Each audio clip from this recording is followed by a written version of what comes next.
Ready, Haley?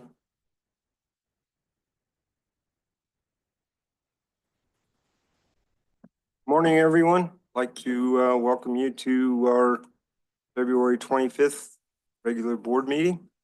And if everyone would like to stand and follow me in the pledge. I pledge allegiance to the flag of the United States of America, to the republic for which it stands, one nation, under God, indivisible, with liberty and justice for all. Thank you.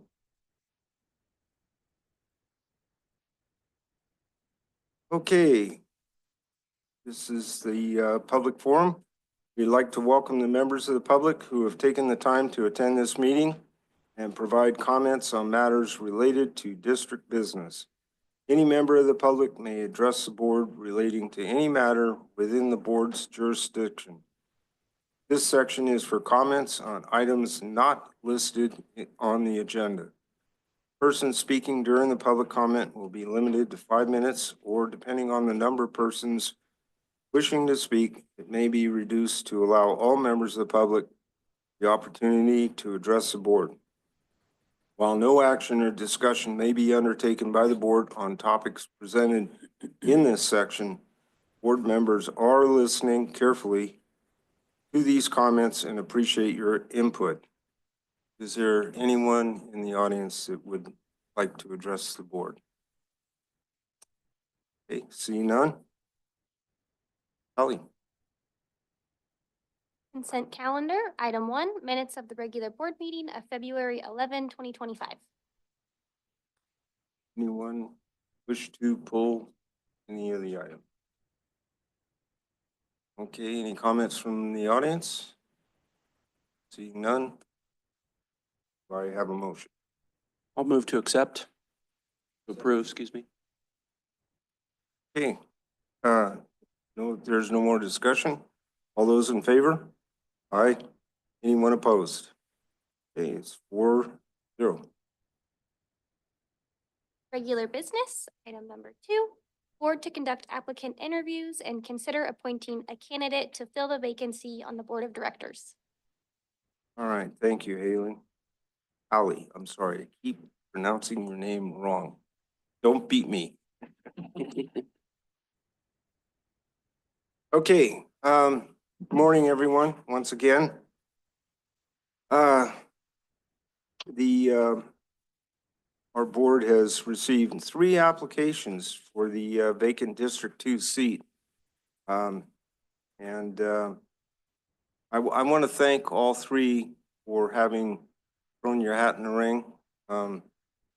This is I feel, a very important position. You're representing, you're actually representing the better part of the entire county, but 44,000 ratepayers for sure.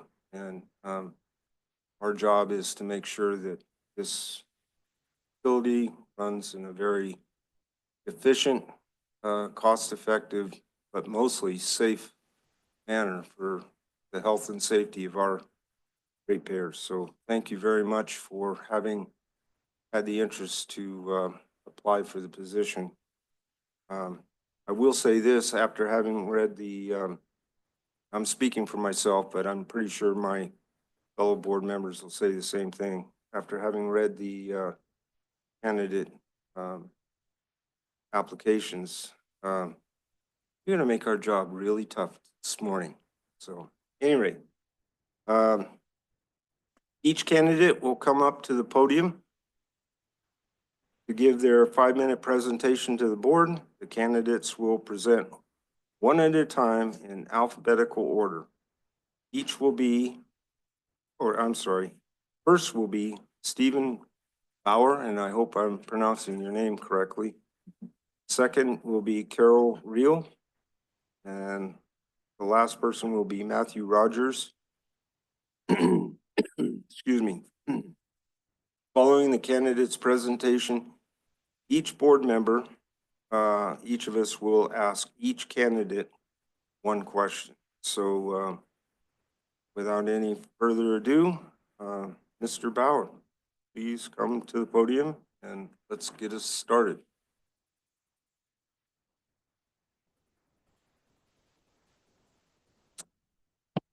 Guess it's on. Well, I'm Steve Bauer. My wife Brenda is here with me, and we own and operate Bauer Ranch. It's a horse training facility just outside of Chinese Camp, California. Grew up in Angels Camp, California, went to Bret Harte High. Got interested in horses at that time, but life took me in another direction. So I ended up working for Chevrolet as a mechanic for about 29 years in Modesto. Played with horses on the side. We had a ranch in LaGrange from 90 to 2017. And the horse side of it got so busy that I thought, well, maybe I can make a living doing this. So in 2004, I left Chevrolet and rode horses for a living and been doing it since. I'm 65 years old. And mostly what we did was start young horses, and then they would leave me, and they were done trying to buck people off, and they'd go to a real trainer. And at the last few years, that's been harder and harder because the horses get there in great shape and they don't care that I'm not in good shape. So we've kind of moved into other areas of the training. We board horses, we do a certain amount of workshops and clinics. People trade around for lessons. So that, I guess, is a quick overview of who I am and what I do. I'm also on the board of TUD Board Meeting, Alliance for Resources. Been on that board for 3 years now. And I think they're a great nonprofit organization. And really through that gave me some exposure to just what it's like to be involved with the community, to serve a little bit. They're a nonprofit. We put together all sorts of different events and try to stimulate people to get involved, especially the youth. As you guys probably recognize, there's young people don't want to do much of anything anymore. So I've enjoyed being on that board, and through a friend, Randy Havlet, he advised me to maybe put an application in here. My experience with water, as I maybe was talking to Jeff a little bit about this, is other than replacing the stock tank float and fixing a leak under the sink, it's about it. I'm certainly don't show up with a great big portfolio water-wise, but I'm capable of putting a student's cap on and learning, and I love the community, and that's why I applied for this position. Okay, thank you very much. Steve? I think at this point, we will start with you, Director.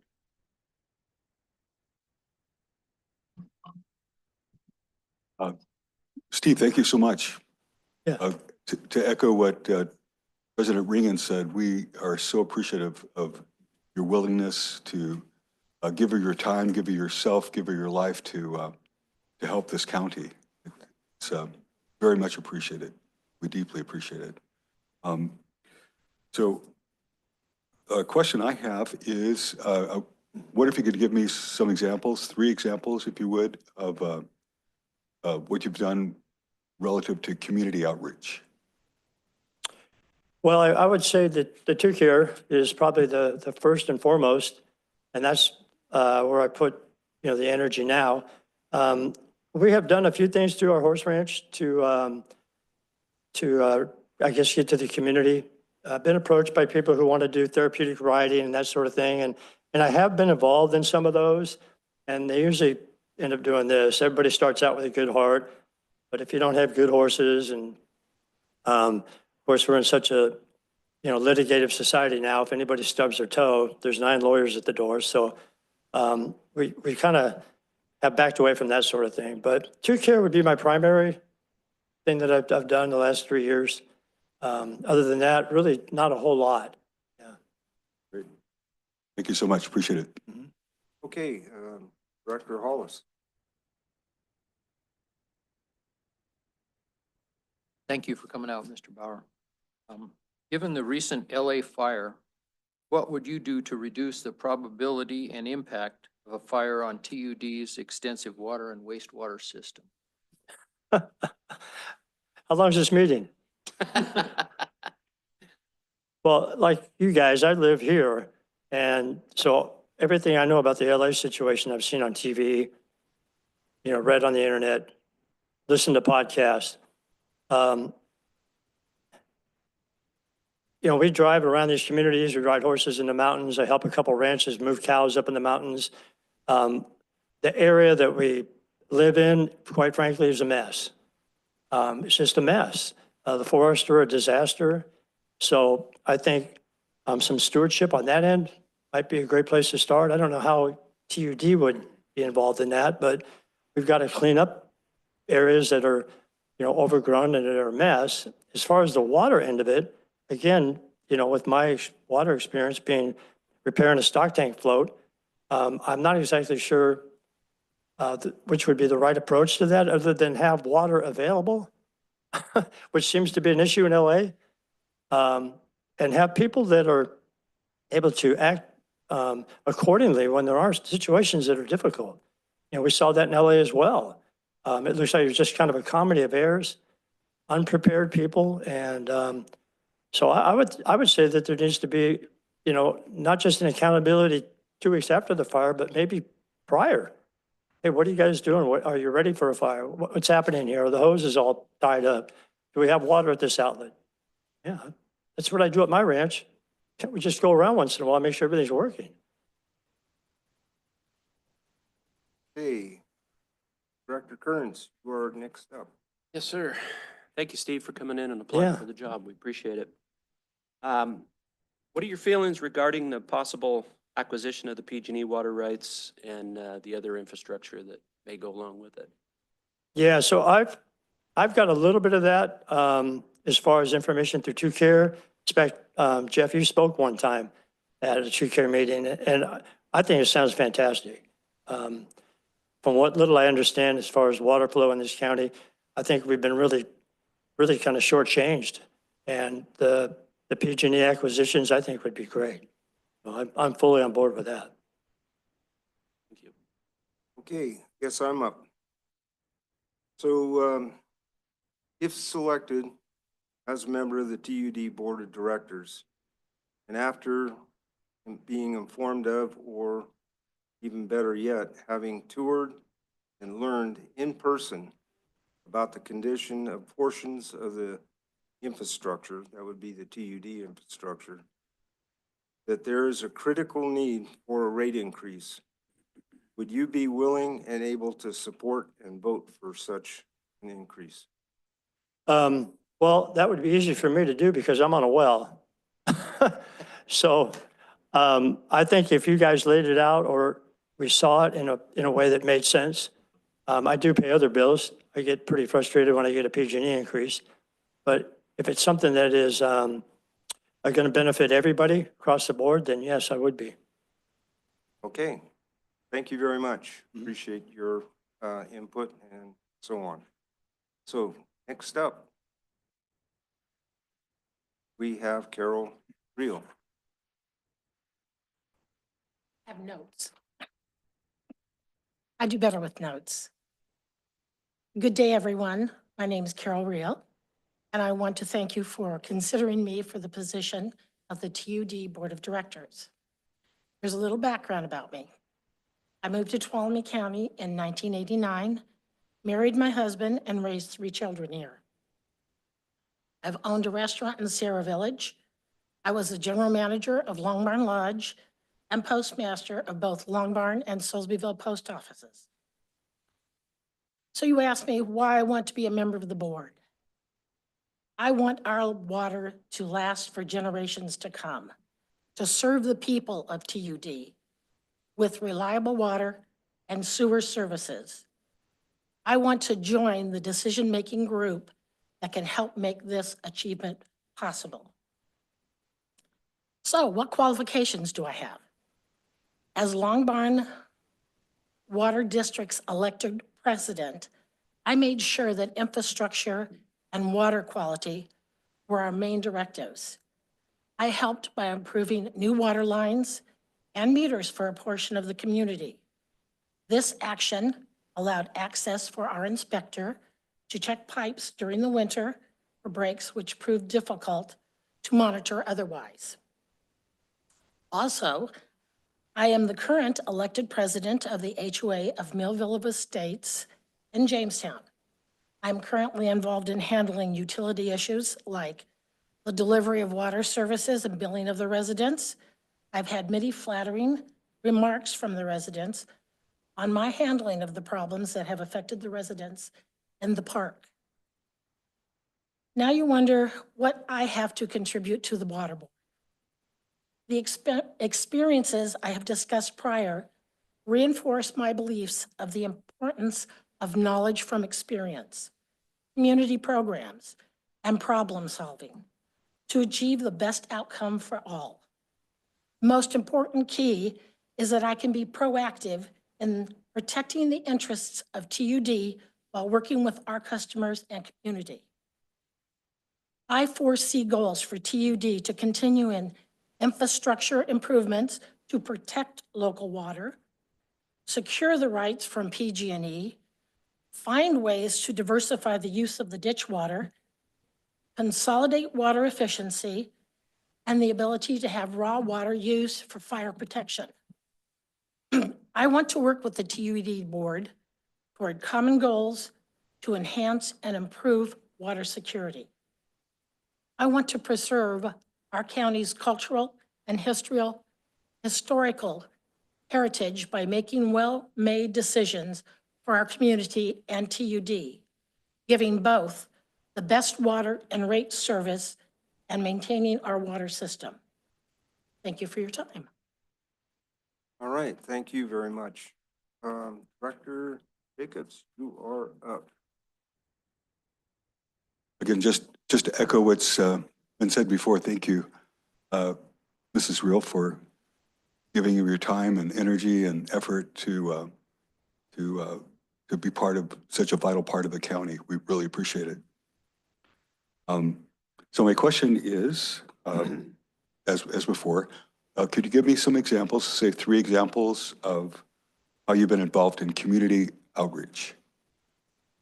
Well, besides being elected president more than once for many different facilities, I am obviously involved in the area where I live. 2, I talk to a lot of the groups that are around to help our community because we are a senior community, to try to come and talk to our homeowners so that they have information that they can access. 3, I also am a grief share counselor for the community. I'm involved in that. And I think that, and grief share is for people who have lost family members. Thank you so much. Okay. Director Allis, we're up. You get the same question. Given the recent LA fire, what would you do to reduce the probability and impact of a fire on TUD's extensive water system? Well, what I've noticed is that we don't have a lot of fire help, and they rely a lot on volunteers. And then you don't know how well trained these people are. And I'm thinking that with what happens in LA, it's different. We have more foliage and stuff to catch fire here. I would maybe even, because being a homeowner in the area, I know you have to have clearage around your homes, and I don't know that they always take care of those things. It's something that maybe be enhanced, and even, thinning out the forest areas. Not that they can be done through us, because a lot of it's not owned by private parties. Okay, Director Kearns. Only. Yeah, same. Power.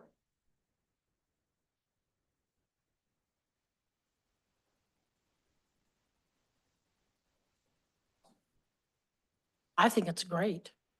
I think we should go for it. That's personal opinion, okay?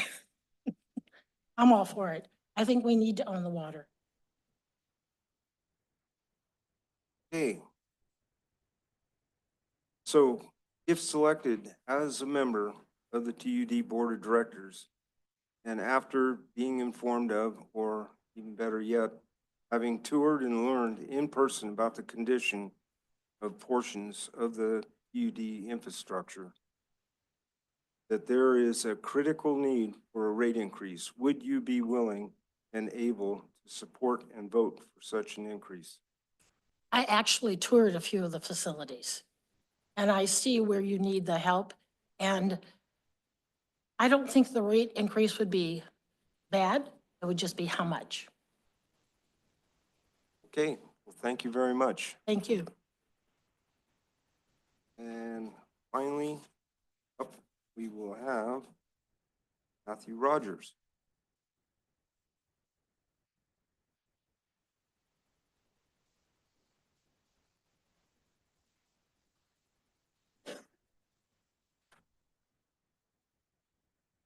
Morning, I'm Matt Rogers.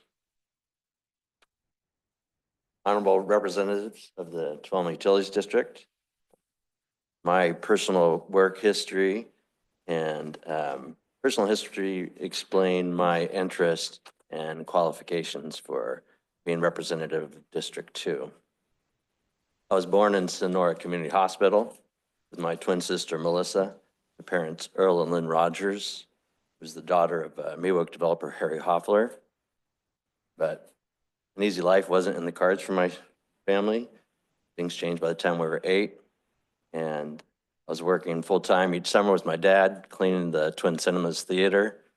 I was living on my own by 16 in Sonora, got my first apartment behind the Old Town Sonora building. I paid the bills by bussing tables, washing dishes, prepping food, and ate lunch, free lunch at Sonora High School while attending. At 17, I moved to Sacramento to find a career and soon got my first job in civil engineering. Within a couple of years, I was designing and managing projects for the City of Sacramento Department of Utilities. I never did get a degree, but I got enough job experience to take and pass the EIT and PE exam. By 1998, I opened my own business, a consulting firm called MRPE. MRPE has served the City of Sacramento Department of Utilities ever since on just about every type of consulting task. I even wrote their design and procedures manual update for how to design and master plan water, sewer, and drainage systems. By 2018, I was able to more directly pursue my passions, and public service had grown into a key one over those years. I led an Engineers Without Borders team. I mentored an engineering student group for Sacramento State Senior Project. I served as a City of Sacramento Planning Commissioner, and I ultimately took a position with the Army Corps of Engineers, where I designed 3 mega projects, levee in Sacramento, dam in Los Angeles, and a tunnel in Alaska. By 2023, my wife and I were able to buy our retirement home here in TUD District 2. She was also raised here by her parents, who still live here, Conrad and Nancy Matthews. And they're in TUD District 3. There are no current TUD administration or operation issues that I have concern with, because frankly, I know little about these details at this point. I just transplanted back to my hometown, and my goal is to help with the TUD mission because it aligns with my own personal passions to provide good water and wastewater services with great customer service in a responsible way and at a fair price. The ability to help with that mission in my hometown, where I plan to spend my retirement, is something I can support. Thank you for your time and consideration. I'm happy to answer your question. Okay, I guess no questions for him, then no question. Okay, then Director Jacobs, we're up. Thank you, Mr. Rogers. We appreciate, again, your willingness to serve and to bring to bear some of your experiences and passions to join us. We appreciate that very much. Your willingness to do that. So my question, as before, would be, could you give me 3 examples of how you've been involved in community outreach? Yeah, I mentioned a few. Essentially since 2018, that's been one of my focuses, is trying to find ways to serve the public And I found the best way for me to do that is generally as a public representative. As I mentioned, I helped Sacramento State students with the senior project. That was especially tied to Loaves and Fishes program, where I coordinated between the college and city utility department staff and Loaves and Fishes to help find a way to utilize the senior project to benefit their programs there, and by water improvements and other improvements. And I also worked with the college districts to help judge some competitions for the colleges related to different engineering projects. The mid-pack is what they would call it. And I represent the city utilities department in their involvement with local developers and the review of studies and plans that are submitted for private improvements. And that's probably good right now. Excellent. Thank you so much. Director Wallace. Same question. Given the recent LA fire, what would you do to reduce the probability and impact of a fire on TUD wastewater and water systems? Yeah, and I think the problem there is probably to the extent that it's under TUD's control. And I think that obviously a lot of things like access and removal of vegetation and so forth is programs we can support that have to be carried out by others. But when it comes to the TUD system itself, then having the infrastructure ability to occur in fire, operate in fire conditions, and I understand we have some above ground flumes and other infrastructure that actually would be subject to degradation under fire. And so probably undergrounding some of those utilities, protecting various facilities, making sure that we have sufficient transmission, distribution, so that we can provide fire flow pressure when necessary to put out the fire, making sure all the systems are working, the valves, the hydrants, the pumps to be able to do what TUD's job is in the event of a fire. Thank you. All right, thank you. Director Kearns, next. Thank you for coming in, Matthew. Appreciate it. You know my question. It's all about PG&E and what's your feelings on the possible acquisition of the water rights, senior water rights, and the other infrastructure that comes along with it.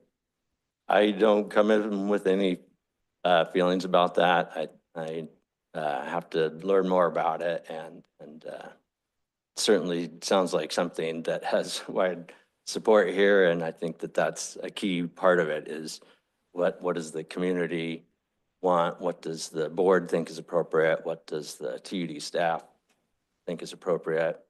And as I learn more about those things, I expect to have an opinion. Thank you. Okay.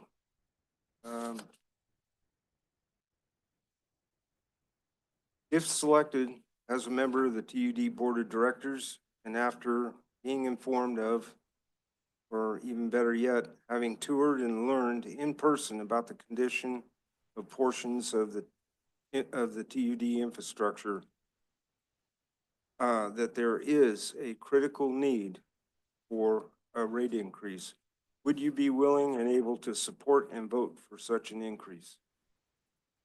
Yes, if there is a critical need for a rate increase, I've been involved with that in my experience with the city of Sacramento, and I know they haven't had a rate increase for flood control support in 30 years, and a lot of people don't realize that the costs for all this maintenance and work continues to go up and up with the material, labor, and permitting and everything else that it takes to do our job, and the cost to provide water and sewer service to the customers continues to go up. So rate increases are a necessary part of what we do. Again, I must admit, I don't know the details about this particular rate increase, and I would need to educate myself more be able to support or be against a rate increase like that. But I anticipate a rate increase is something that's just going to be part of doing business on a periodic basis. And I generally support whatever it takes to be able to serve the needs of the community and what our responsibilities are. Okay, well, thank you very much. Appreciate it. Thanks, Matthew. Thank you. So I'm going to bring it back to the board, and I'm looking for consensus here. How all of us feel that whether we had three really great presentations, I think. And we've been able to ask questions that were pertinent to each one of us. Do we have enough information to try and move forward, making a decision this morning, or not? Looking for a consensus from the board. Let's see One, who we want. how do you feel? At this point, not sure. I'd like to hash it out amongst us a little more. You'd like to do what? Hash it out amongst us, Oh, you know, oh, okay. chat about it here in open session. But, Yeah, well, we can do that if you wish. Mhm. Go for it. Okay, well, just as kind of a refresher here, I think we got three great candidates. I mean, we've got, go in order here, Mr. Bauer, who doesn't have, he's got the two-care experience there. One thing that I like about Mr. Bauer is that he comes from the ag side, and I think it would be beneficial for this board and TUD to have some ag representation. So that's what I like about Steve. Carol, she comes with some water background from Long Barn Water System, serving on that board. She's on the HOA board at Mill Villa, so she understands how boards work. I mean, I can't imagine having a problem working with Carol either. And then you got Matthew. I mean, he's got a stellar resume when it comes to this kind of a business. Kind of in a funny way, though, we have two engineers on the board. We get three. I don't know. Sometimes,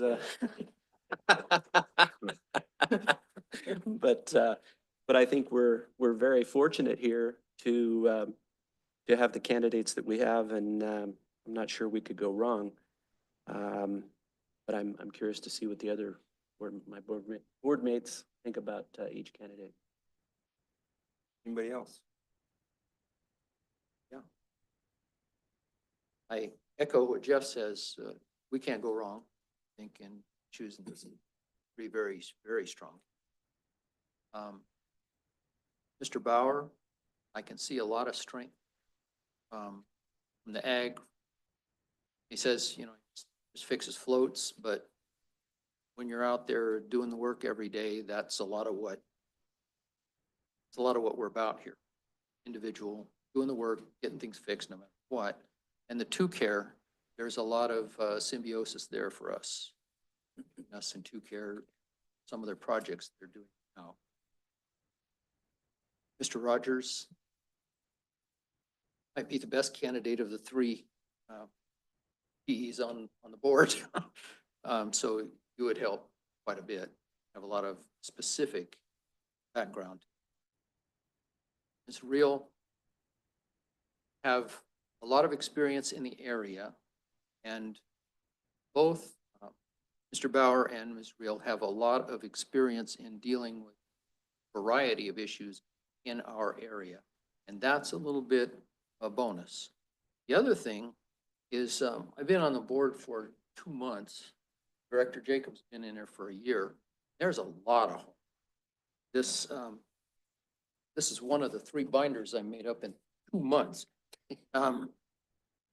Notice that Ms. Real did come out, talk to General Manager Perkins, asked the questions, took some tours. She's done her homework. I like that. Thank you. Director Jacobs. Yes, again, just to express appreciation for all 3 of you for taking your time and your energy and your effort and a common thread through all three of you was a heart to serve. And that speaks volumes. We deeply appreciate your willingness to serve and willingness to give of yourself and your time and your family's time to help us. And we deeply appreciate that. Taking the time to come here, taking the time to prepare, taking the time to learn more about what we do and how we do it. So as was mentioned,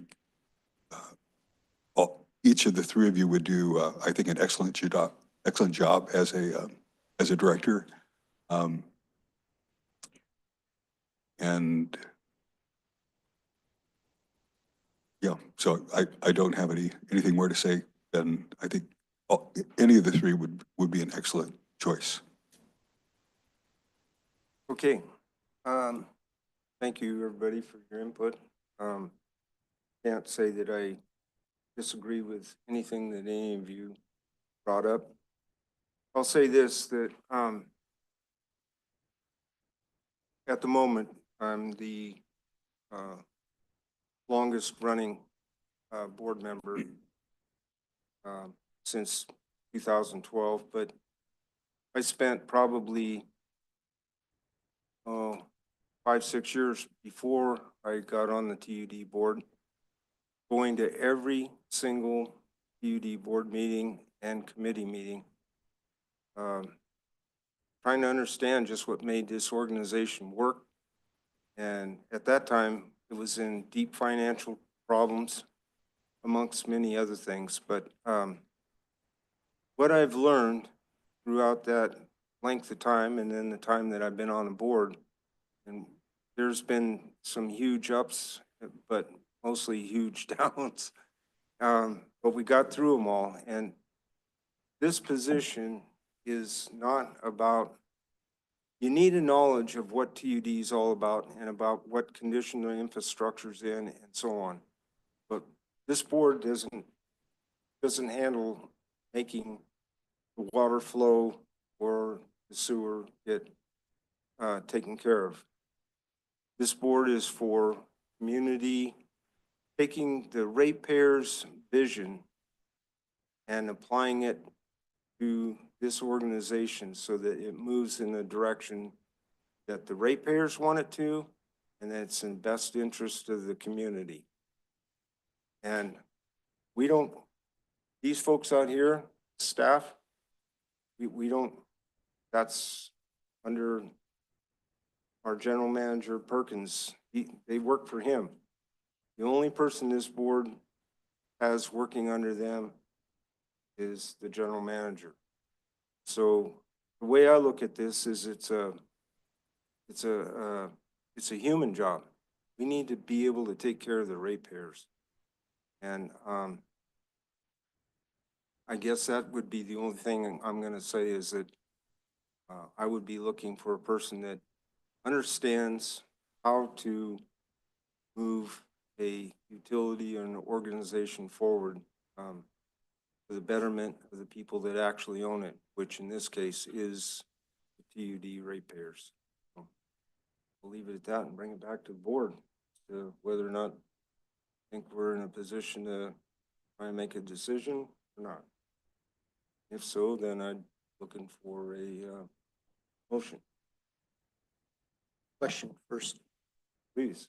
President Well, actually, Reagan. I want to bring it to the audience when we Okay. get done. No, Okay. I don't want to hear. If there's 4 of us here, if we end up 2-2, can we vote a second time? I don't know. We've got Jesse Barton on board, so. We can. Well, then that, Yes, you may. Yes, that's all. Okay. Thank you, Jesse. welcome. So. Are we, I'm going to go to the public, but I just checking with you guys, make sure we've all said our piece. I might just add on to what you said there, Director Ring, and you made some good points about the job of this board, and that's, you described it very well. I might just add that, you know, we're the view from the 10,000 feet. We're the ones that look out into the horizon and see what TUD should and could be. And and direct Don to manage his staff to get those priorities done with the ever much goal of the ratepayer dollar. So yeah, I thought you did a good job. I just wanted to add. Well, thank you, but I'm going to take it even one step further. This utility is the largest utility in Tuolumne County. So what? Well, so what is, we are supplying water to the entire downtown area, all of the businesses, pretty much all of the businesses in Tuolumne County, the only hospital. And we are also providing the water that is used for the very important clean water that is used to mix fire retardant for the CAL FIRE air attack out at Columbia, which covers the entire Central California area. We have a huge responsibility. So it's not just right here, little TUD.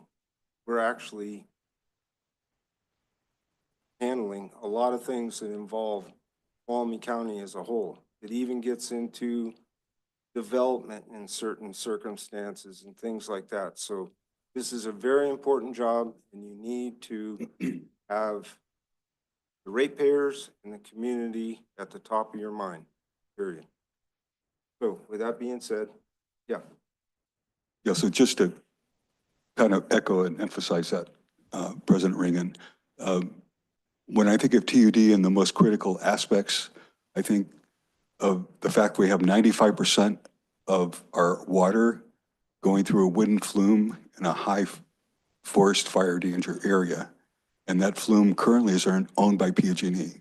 So to me, that is a very crucial part of what the new board member will need to be helping us get that resolved. And then secondly, along with that, just to echo what you said, President Ringen, is that we have 44,000 people that count on us, and the economic well-being of the entire county is counting on us. So those are just points that I personally emphasize when I think about what I do and why I do it. Okay, then if we're all done here, I'd like to open it up to the audience. If there's anyone that would like to say their piece, step up to the podium, please. Don't see anyone. Going once, going twice, gone. Okay, gonna bring it back to the board. Do we have consensus that we have enough information to move forward, or got one? We don't know. Yeah. I'm still not sure. Well, I'll go ahead and make a motion. So I'm looking for consensus first, and then we'll go to the motion. Okay. Do you feel All that right. you, well, apparently you Sure. do feel good Well, about moving forward. We got good candidates here. We That's do. right. I And, told you it wasn't gonna be easy. Yeah. Yeah, you know, I like Matthew's, Mr. Rogers' resume. That's a good resume. It really is. And Carol's got a lot of experience too. But do we got consensus first? I don't know, but don't know. right now, I'm leaning towards, Mr. Bauer. I believe that, his contacts with, in the ag committee, I think this board needs some ag representation personally. You know, we had that with Director Balin before. And, you know, she was kind of our liaison with the ag community. We don't have that as strong as we used to. And also his contacts with, or his service on the TUD, or the two-care board, I think is good as well. So that's kind of where I'm leaning. Okay, well, I'll say that I'm at a point that I feel like a decision, so that makes 3-1. So that's consensus. That can make it. All right, so now I'll open it up for motion. Candidate. You guys have thoughts too, or? Do. I like candidate Real for the reasons that we saw and for her presentation. I also like Mr. Bauer for the reasons stated. I think those are my two top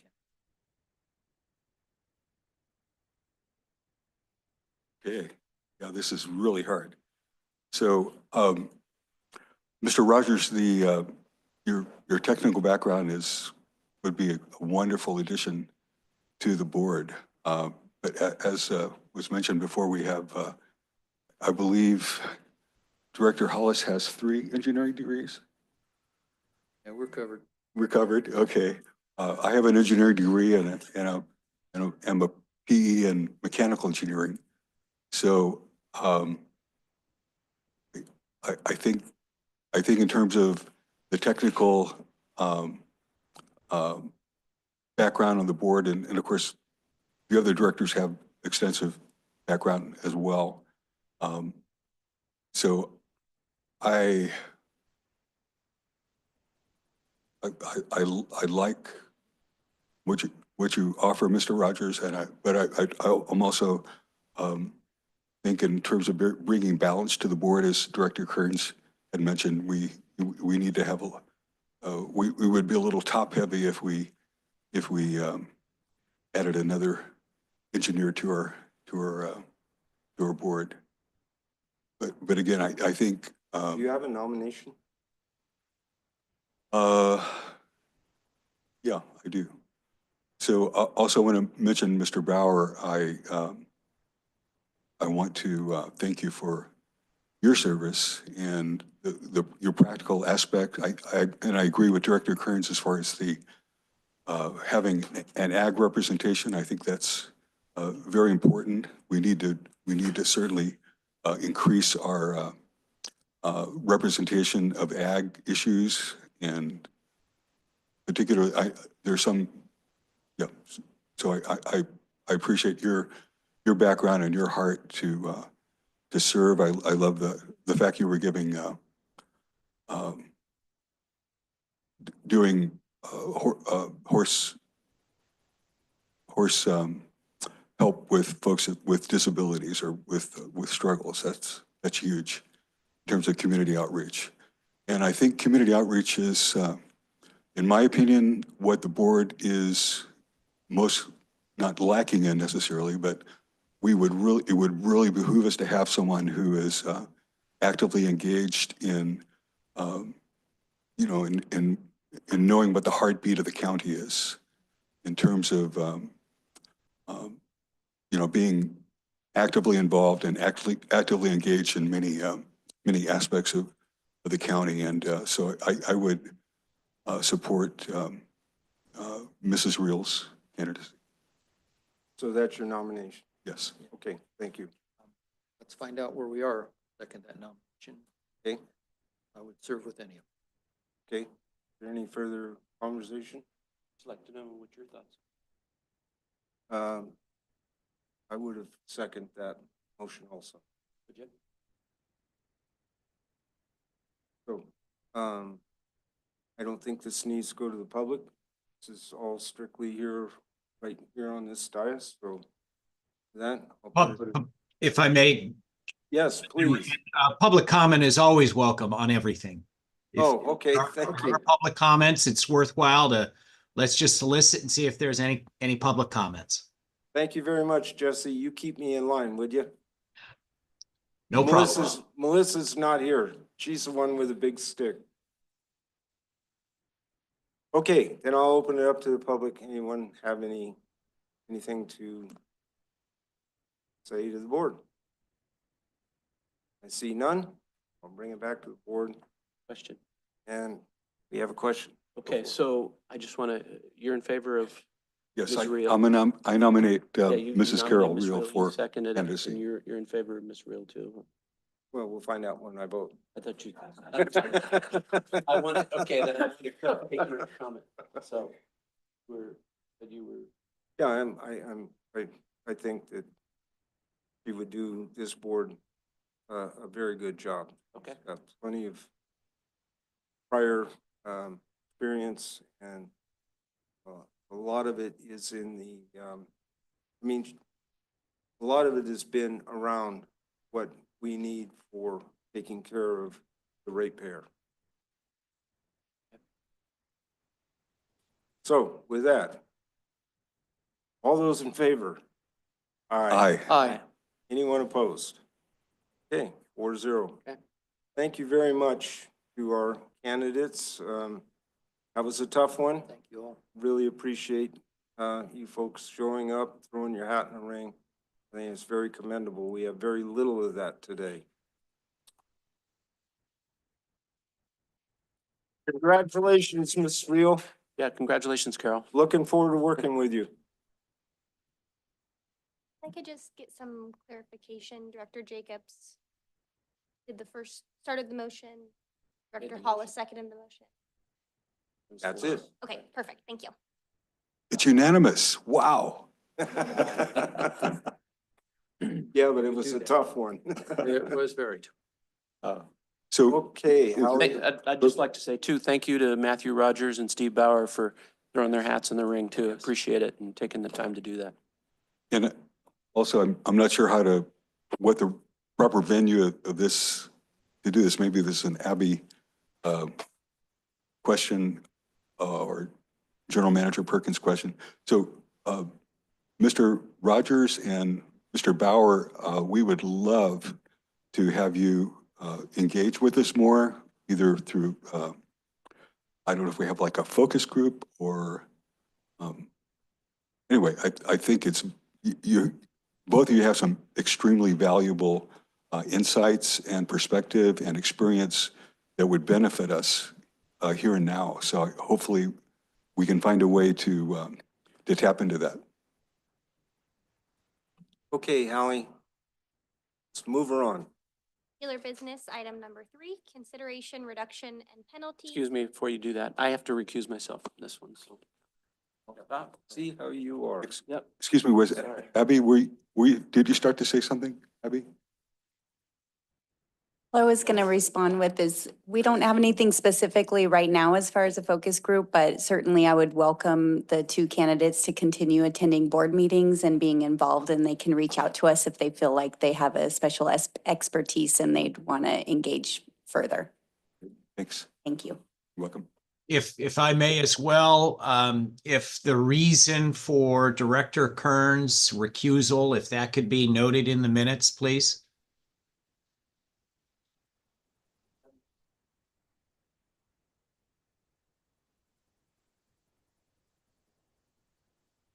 Thank you. Did you hear that, Jesse? I did not know. He's done work on that property in the last few years. That's why Okay. he's recused himself. I suspected as much. It just needs to be in the minutes as well. Thank you. Thank you, Jesse. Okay, All right, regular business, item number 3, consideration, reduction, and penalties for unauthorized wastewater connection to a property on Keith Court in the Willow Springs subdivision for wastewater section 5.01.4 De Seco. All right, thank you. Antonio Ramirez with the Tuolumne Utilities District's Engineering Department. So the item I have before you is kind of an unusual one, something I haven't done before. But it is for dealing with an unauthorized sewer connection. So normally in our wastewater ordinance, it outlines a process for applying for service and paying capacity charges and setting up a utility billing account. In the case, the wastewater ordinance also outlines a process for dealing with situations when this does not occur. It's possible that a person unknowingly has a property connected to the sewer system. It also is quite possible that they knowingly do so. In section 5.01.4, it outlines a process that must be board approved to waive any penalties. It assigns penalties, but it also outlines a process for waiving them and that the board must approve this.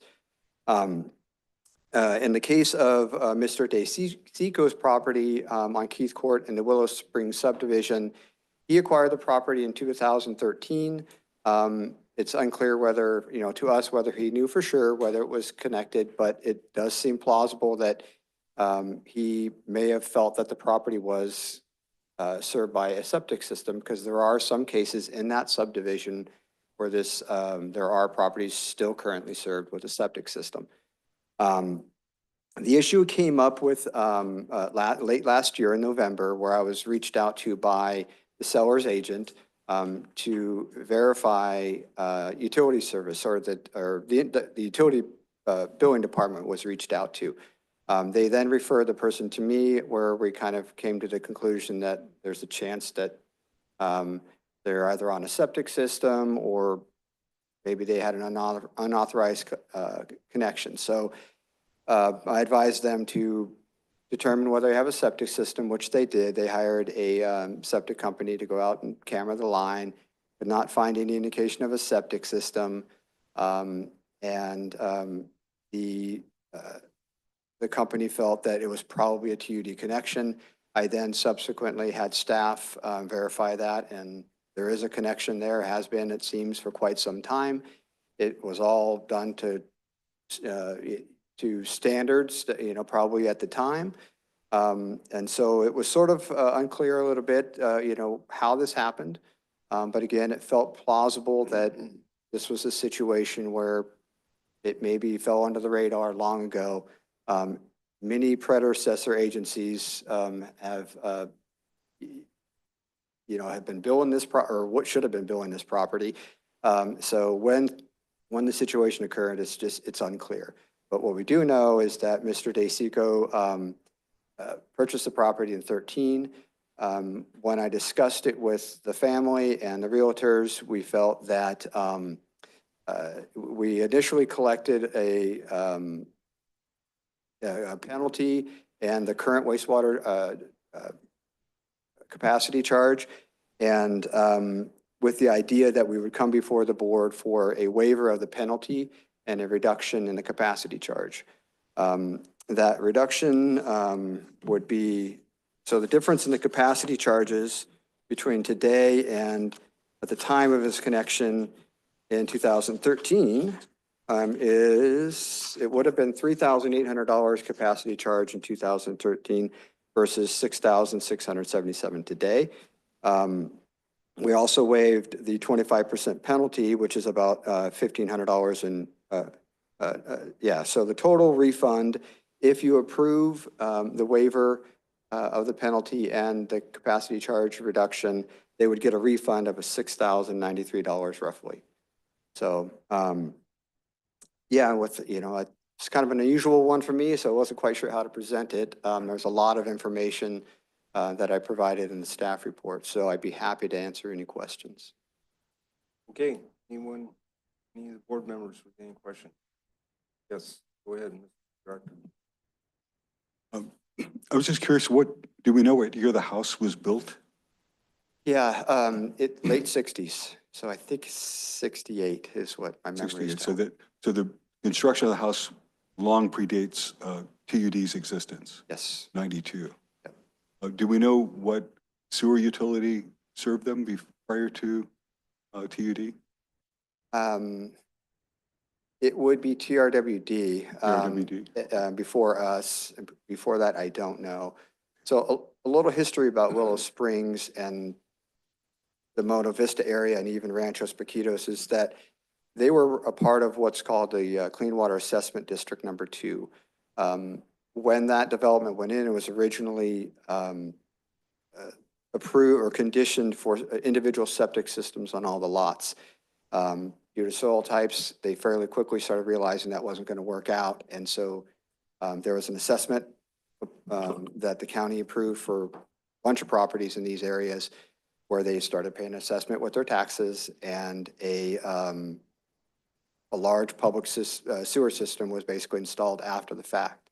And so there are actually some legacy homes that still have functioning septic systems there. This may be just a situation where they started one direction and changed, we don't know. It doesn't look like there was ever a septic system at all on the property, according to the camera work that we've seen, so, yeah. So do we think there might be other homes that have the same situation that we don't know about? If I had to guess on a number, I'm just going to say 4 or 5 homes in there that I've seen. In our base map, we note which homes have septic systems. Uh-huh. And so I've seen a handful of them. I have not yet looked to see whether they're connected to TUD, but I'll go back. We did do smoke testing. And so with smoke testing, you're able to verify which homes are connected to public sewer and which ones are not. So the septic tank would buffer that smoke, and so our staff would have known. So if they found any out, no one told me about it, but that was just recently done this past summer. So I think if there were any, they would have been discovered during that process. Okay, so as far as we know, there are no others? Right. Okay. The reason I ask, there may be other situations that come up, and if whatever we could do to benefit the ratepayers to be proactive in identifying maybe some others that were inadvertently connected to us without our knowledge, to avoid surprises like they had when they had to try to sell the place. I mean, I certainly in the Willow Springs can fairly easily look to see which properties we don't currently serve and just verify them and with field staff. Great, thank you. Yes, Director Wallace. Yeah. Antonio, when we were in the committee, see if I have this right, that the customer has paid all of the back charges and all of the fees. Correct. And so you have collected all the fees back to 2013, and that's not in question. They're paying Right. all the time. Yes. Just any penalty. Okay, thank you. Other? No? Okay, well, I had plenty to say on this at the wastewater committee meeting, and not much has changed in my mind since then. It's a very unfortunate situation. It's occurred throughout the county, not just in Willow Springs area, but many other areas. And having been in construction all the years that I have been, as well as also being a home inspector, I've run across this situation numerous times. And the problem is that it's very expensive to get it corrected once it's found, if it's been, if it's fallen through the cracks, let's call it that.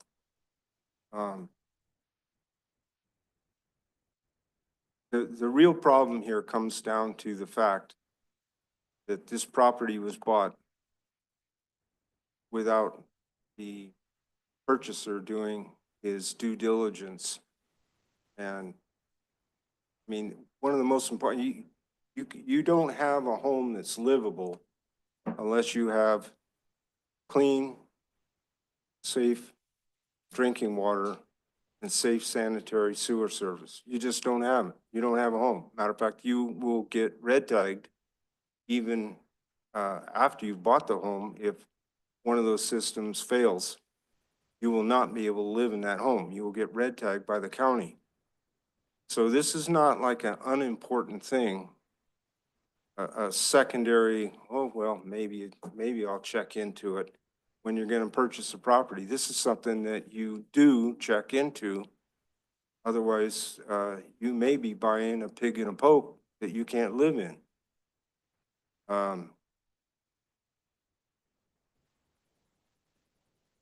The other side to this thing is, and which, by the way, I never did get a direct answer, and I don't mean this to go on you, Antonio, because I think you've done a great job of presenting information, getting everything you could. This is going back on the owner of the property. They did not do their due diligence when they bought that property. They were foolish to have entered into that contract without knowing for sure where their water was coming from and what condition it was and where the sewer service was and so on. I mean, even just to say, oh, well, it's on the septic. That's not a get out of jail free card.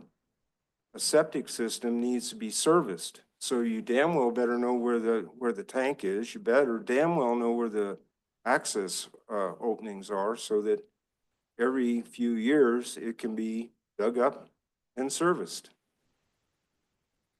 But that's their problem. But now it comes back to the TUD ratepayers problem. We've been providing service for that property for years and years and years for free.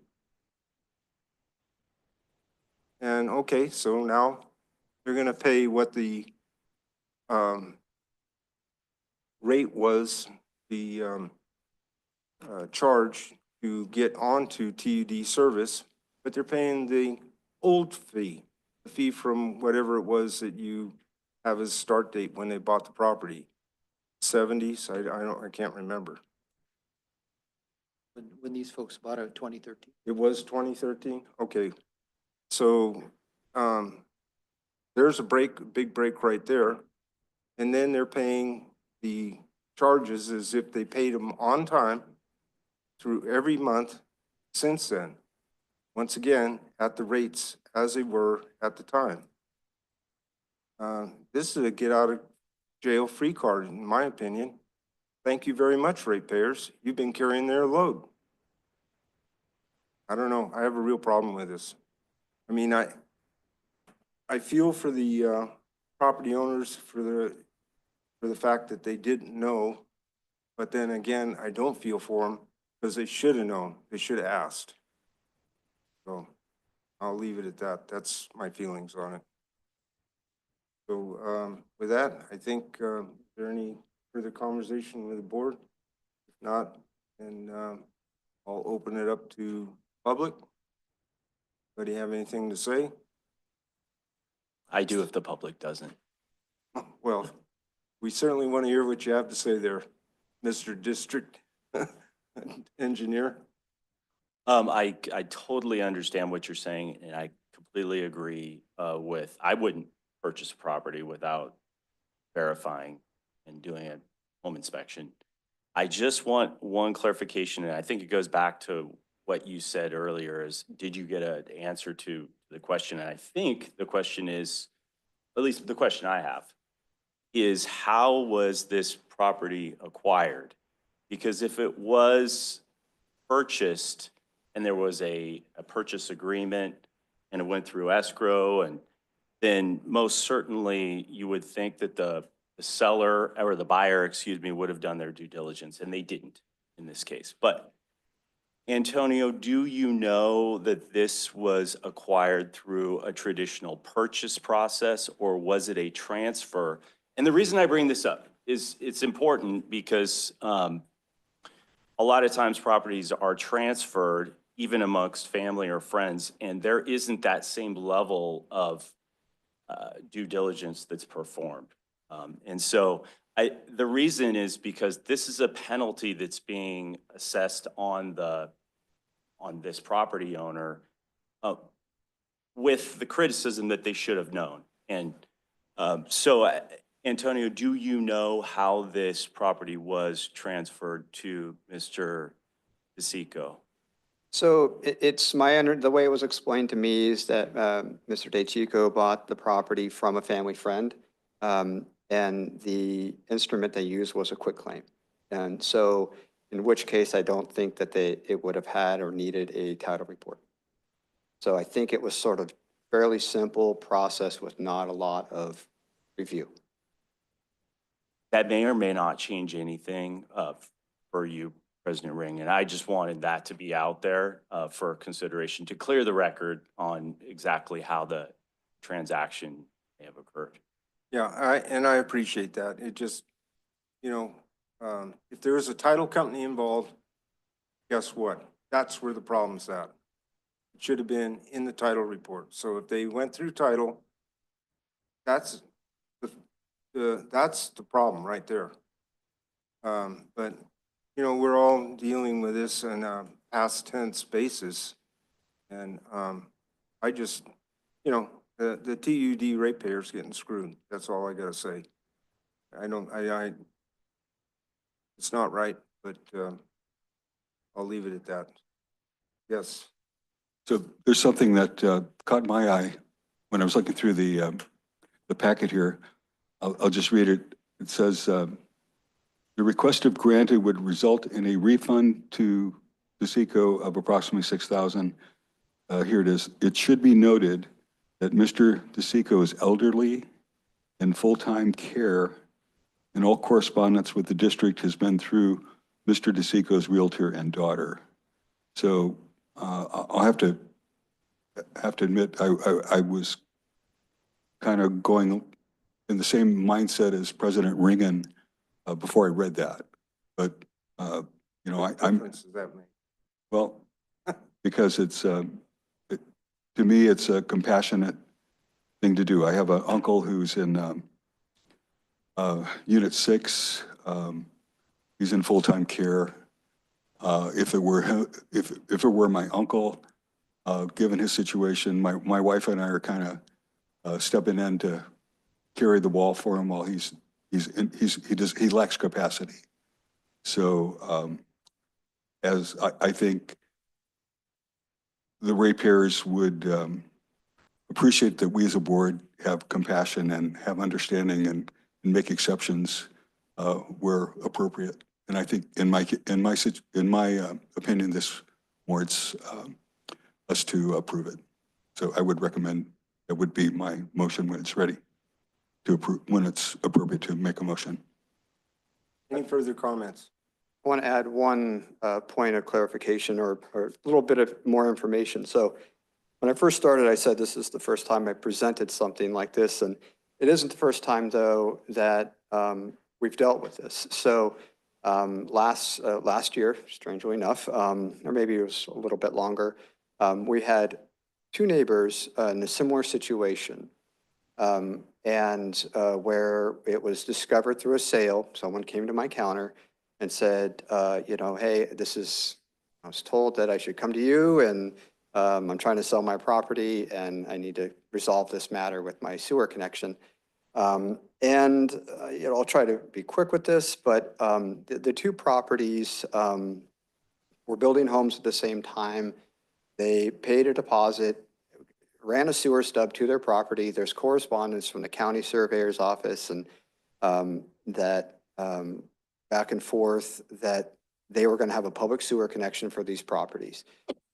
They again put the infrastructure in, they connected to it, both these homes did, and never followed up and never applied for service, never paid capacity charges, never paid a billing account.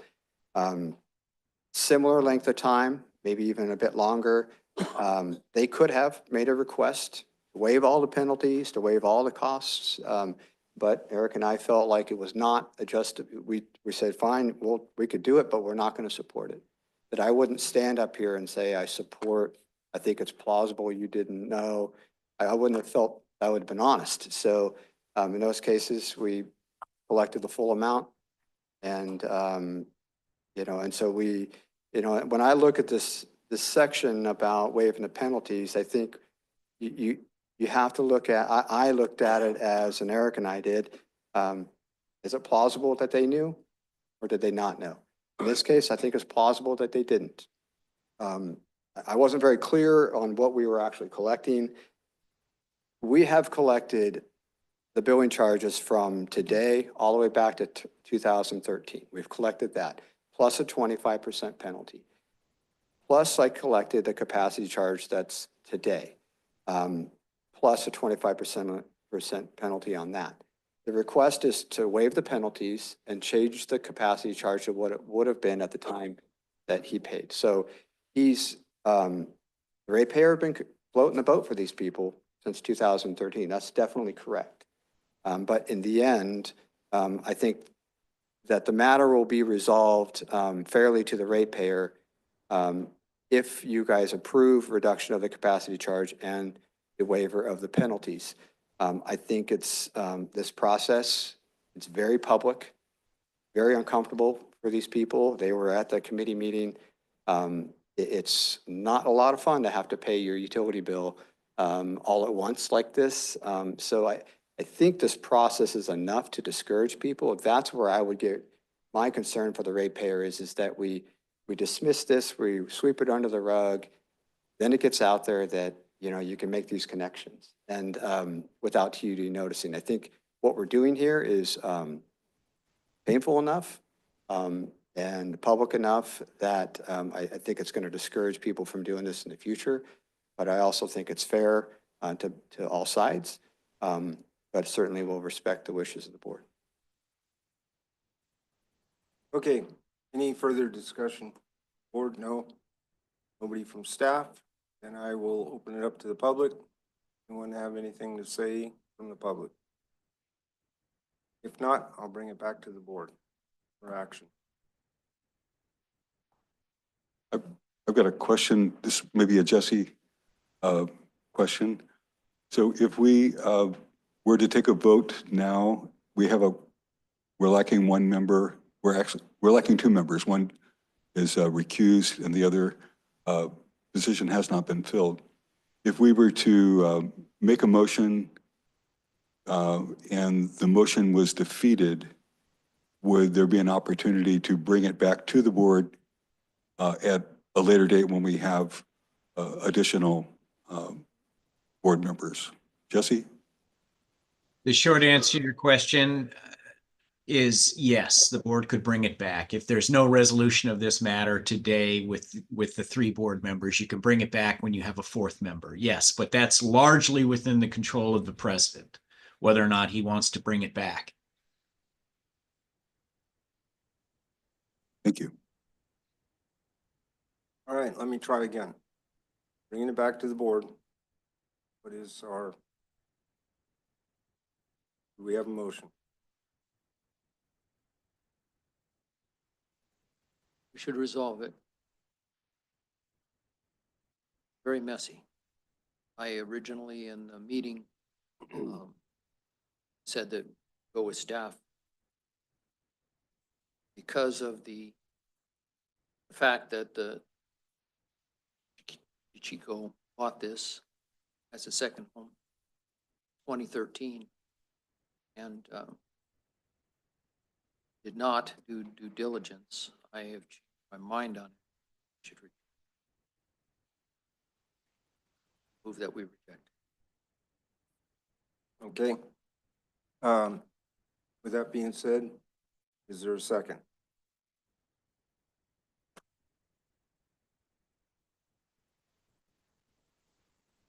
Okay, well, it's to me, and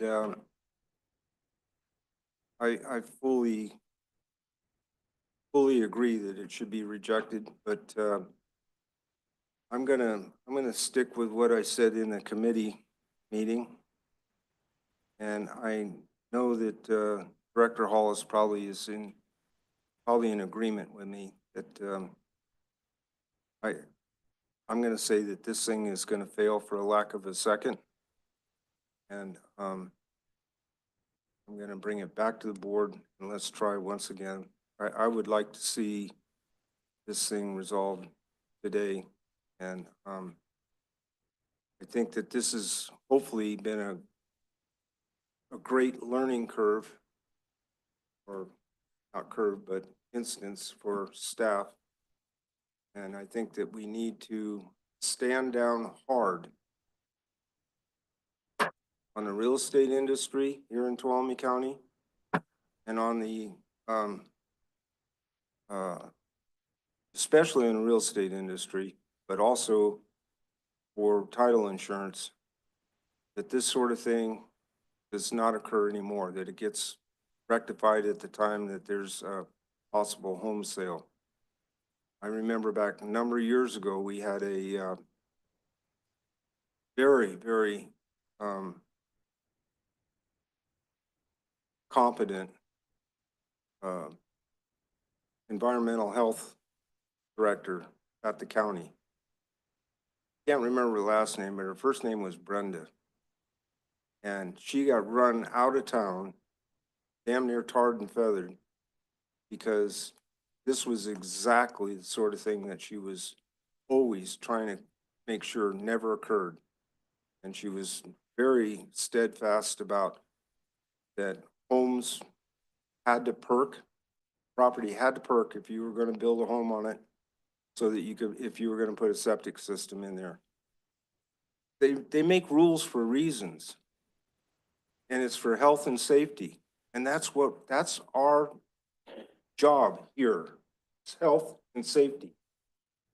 So we don't bend rules. We can't bend rules. It's people's health. So I'm going to bring it back to the board because that motion failed, and let's try again.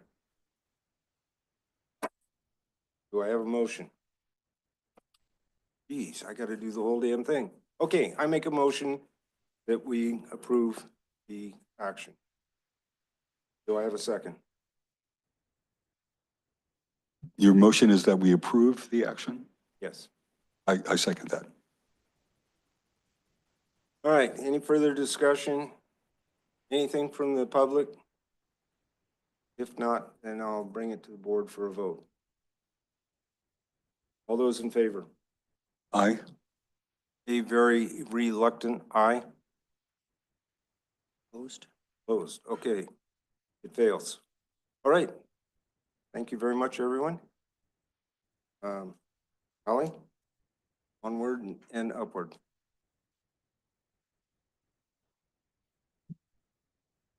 Regular business, item number 4, update on district operations, January 2025. Do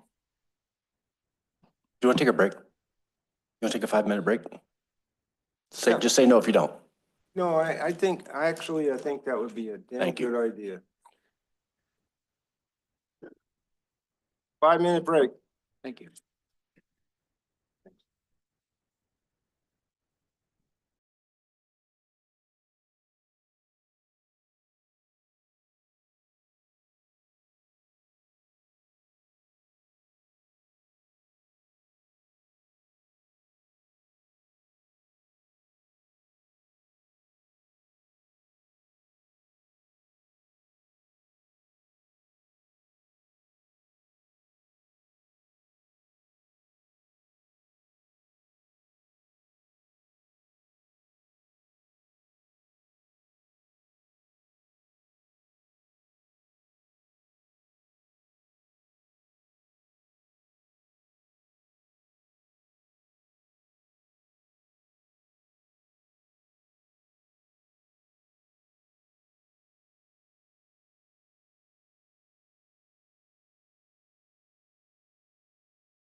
Bring the hammer down. Okay, let's bring it back into session.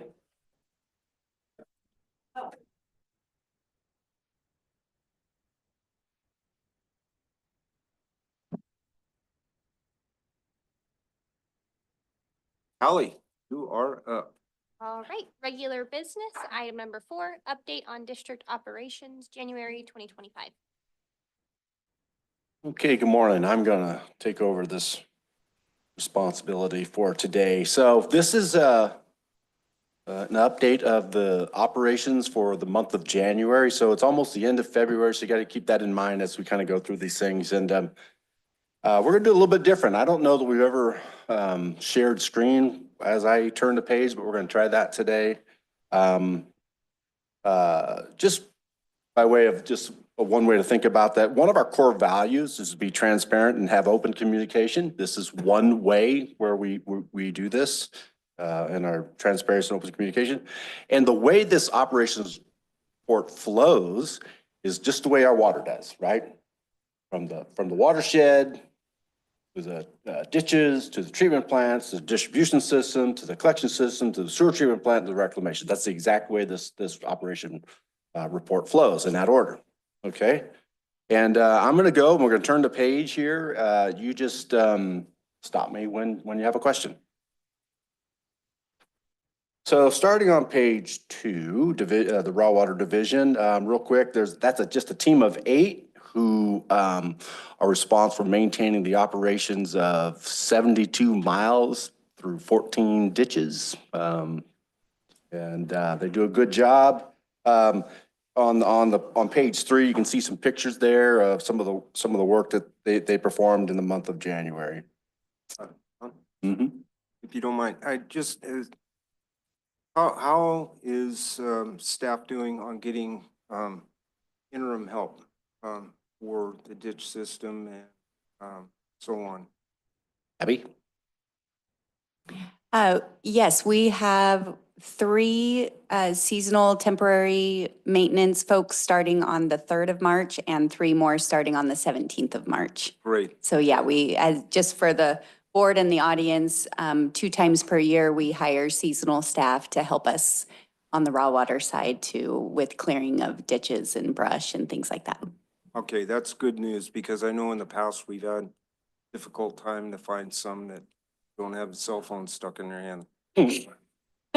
Yes, I think we have six that are highly capable this time. Great, thank you. It just reminds me, I was going to mention it in my staff report, but nowadays we have 2 main canal outages directed by PG&E, and we take advantage of those opportunities. So we're about to embark on the spring outage, which is why we're bringing on these temporaries to help us with that effort. Great.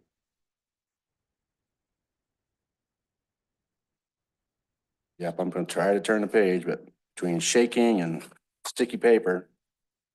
Okay. See page 4 there and talk about water supply. And that's a lot of, Tony Diaz's work there. It's a lot of information, but just to give you some assurance, our water supply is okay. Not really bad. It's not really good, but it's not really bad either, right? So today, things can change, but today there's enough water and snow in the shed that our reservoirs, as small as they are going to fill and spill. Things could get better and things could get worse. It's only the end of February. So we have hopefully a wet March and a semi-wet April and a dry May, hopefully. I can just put in my vote. I'll second it. On page 6, the water treatment team, that's a team of 9 currently. And when I look at this page, I look at a few things, but primarily I like to see the demand, the production totals. And you can see that today, or this month, this year in January, the production was up slightly from last year. And that's pretty much what I look at. Besides, I look at the distribution totals to make sure they're kind of in line with the production totals, not too far out there. I look at the chlorine residuals to make sure that they're in line with what I think they should be and things of that nature. And I also, or, we look at these groundwater systems, these are the wells that are active and online on a regular basis. I pay attention to the static level of these wells, just to make sure that we're not losing ground on the water table. And it looks to me that like we're in pretty good shape.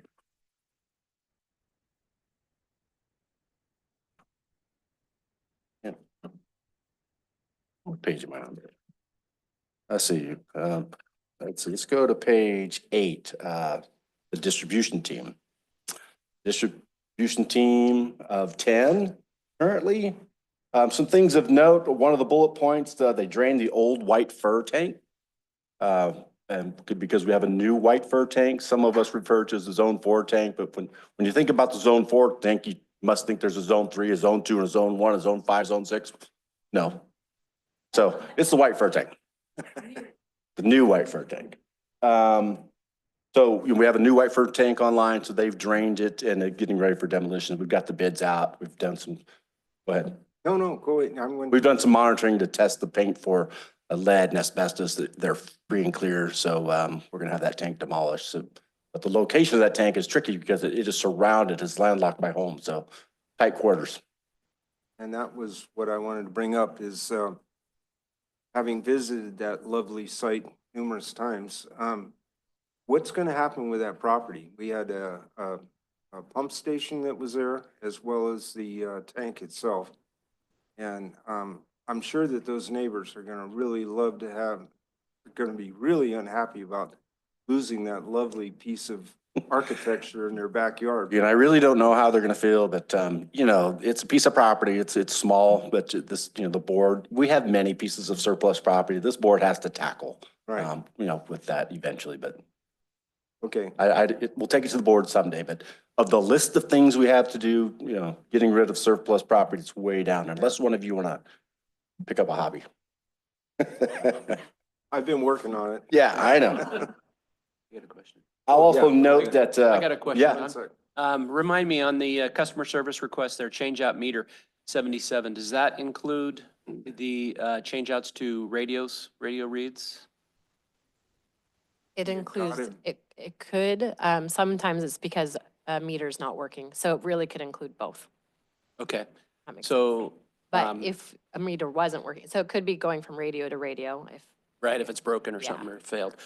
Okay, so do we have numbers on what our percentage is for radio? Getting to versus- it. I'm getting to it. Oh, you are, okay. Did you sorry, get, Sorry. first of all, Okay.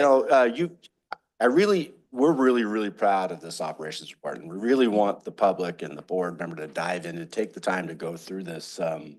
In fact, I think starting next time, I'm going to put a code word in there. And I'm going to see who spotted the code word in this office report just to make sure you guys saw it. Anyway, just kind of kidding. Here it is, I see it. I think one thing interesting to note is we're continuing the annual flushing program. We do this every year to clean the mains of any sort of debris or sediment that might accumulate in the line. That's part of the project. The other part of this annual maintenance is to check every hydrant for its functionality. After the season's over, the distribution team will make a list of the repairs that need to be made to the hydrants. Either that team will do them or direct to the construction maintenance crew to make those repairs. Yes. Ew, what's that? But at the top of page 9, before we get there, to Director Kearns' point, we just clipped the corner here on our meters, so we're down to just 29% of them, or 4,000 are the old manual reads, and 10,000 are, or 71% of the auto reads, and that's a big deal, right? Every time we change, just one of those meters, it's a significant savings in labor. So it's something that, again, in our strategic planning, this is one of the goals that we have, is to enhance and promote organization efficiency and development. So this is squarely part of our goal number 4 there. So pretty proud of that effort. And there's more to come on that. Eventually, I want to talk to the ad hoc committee about some other opportunities we might have. Yeah, the techite, that picture of that techite pipe, I want to take just 5 seconds and just celebrate a little bit about the final completion of this project. This has been a a nagging thorn in this district side, TRW side before them, Tuolumne County. No, it wasn't before them, but this has been a huge problem. Every time one of these main line breaks, it impacts every one of these people in this room, in this office, out in the field. It impacts our customer service. It impacts risk management. It impacts if it happens too frequently around somebody's yard or house, it impacts them too. So having this put to bed forever is a big deal. And I'm really happy of all the work, because it wasn't as easy as dig and replace. It may seem that easy to you, but it was 9,000 feet, multiple years, planning for the future. What are we going to be doing 50 years from now right here? We had to think about those things. So that kind of level of effort went in place, and I'm really, really proud of that project. So. And we inherited those too, Don. We did inherit Those those. were not installed by Yeah. TUD.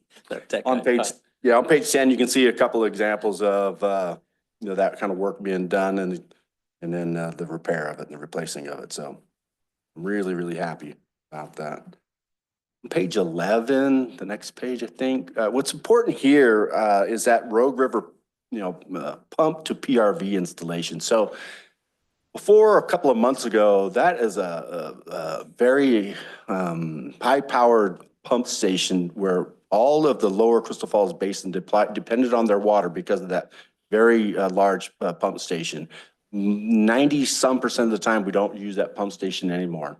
It's all by gravity because of the work we've done in the upper zone. And, again, thinking about including this Techite line replacement. So that work really helped us to be able to turn this pump station offline almost for good. We've got a little bit more work to do, but we'll be able to turn this pump station offline for good, saving ourselves probably $300 to $400 a month in electric bill.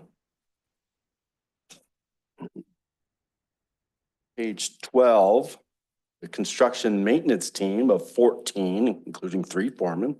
They're out in all corners of our district doing something on a daily basis. And of note, their responsibility of the Zone 4 or the White Fir project. They had their own hands in the connection points to that tank, but also to cut and cap the old portions of the old main. So if you understand, there's old mains that are either partially in service and no longer in service, but it has to be capped so it's sanitary.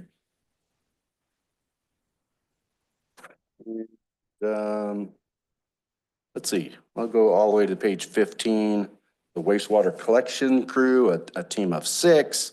Every month they're very active out there. Besides responding to emergencies and things of that nature, they do their regular preventative maintenance and the cleaning. So we have 130 miles or so of collection system, and it's their intention to get through those 130 miles a couple times every year, being proactive. And and also interesting to note, under their other activities, they completed the CIP capital improvement plan, Parrots Ferry Force Main Improvements Project. So again, we inherited, it was constructed in the 70s with material that was prone to corrosion, which it did eventually. And so that was a very tricky project we've known about for 5-6 years. It needed to be done, but just how we were going to drain this whole force main, which takes sewer from all the way down the lower parts of Columbia, all the way up to the gravity end up by the Pedro Y. And all along their way, there's some air vacs with galvanized or steel lines that were corroding after all these years. So I was really proud of Rich and his team for getting on-call construction team here to get it done. Prevents a big deal. Let's see, page 17, the wastewater treatment, a team of 5. Now, I know you guys have been seeing these for years or months now, but when I see this, I look at a couple of things, right? I look at the total influence to the treatment plant, including what comes from the Twainhart wastewater treatment plant, which also, and in addition to that, what comes from the Jamestown plant. I look at those totals, the influent totals, and I compare them, month to month, season to season. And as I look at those, I also look at the rainfall total, which for the month of January was only, 0.86, which isn't very near average. So you'll notice, if you pay attention over time, that number will go up and down based on our rainfall total. So and it gives me some indication of our work we're doing on our collection system to combat this I&I. So Yeah. how are we doing with Point Heart CSD Jamestown Sanitary District as far as their issues with I&I, because that affects us immediately also. Yeah, I'm glad you asked. I'll start with Twain Harte CSD. First of all, both agencies are very good partners. There's a lot of good communication between their operations staff and our operations staff. We put both agencies on notice a few years ago that we're having some issues with I&I. We're trying to address our own. We'd like them to do theirs. They've been pretty responsive. Twain Harte had did some sort of an assessment a few years ago. They did some smoke testing more recently where they discovered some things and made remedies. And I think that has shown some, it's early, it's shown some early benefits. In other words, I think they've reduced some of their I&I from Twain Harte. JSD, on the other hand, they're aware, been on notice, they're responsive, operations staff work well together.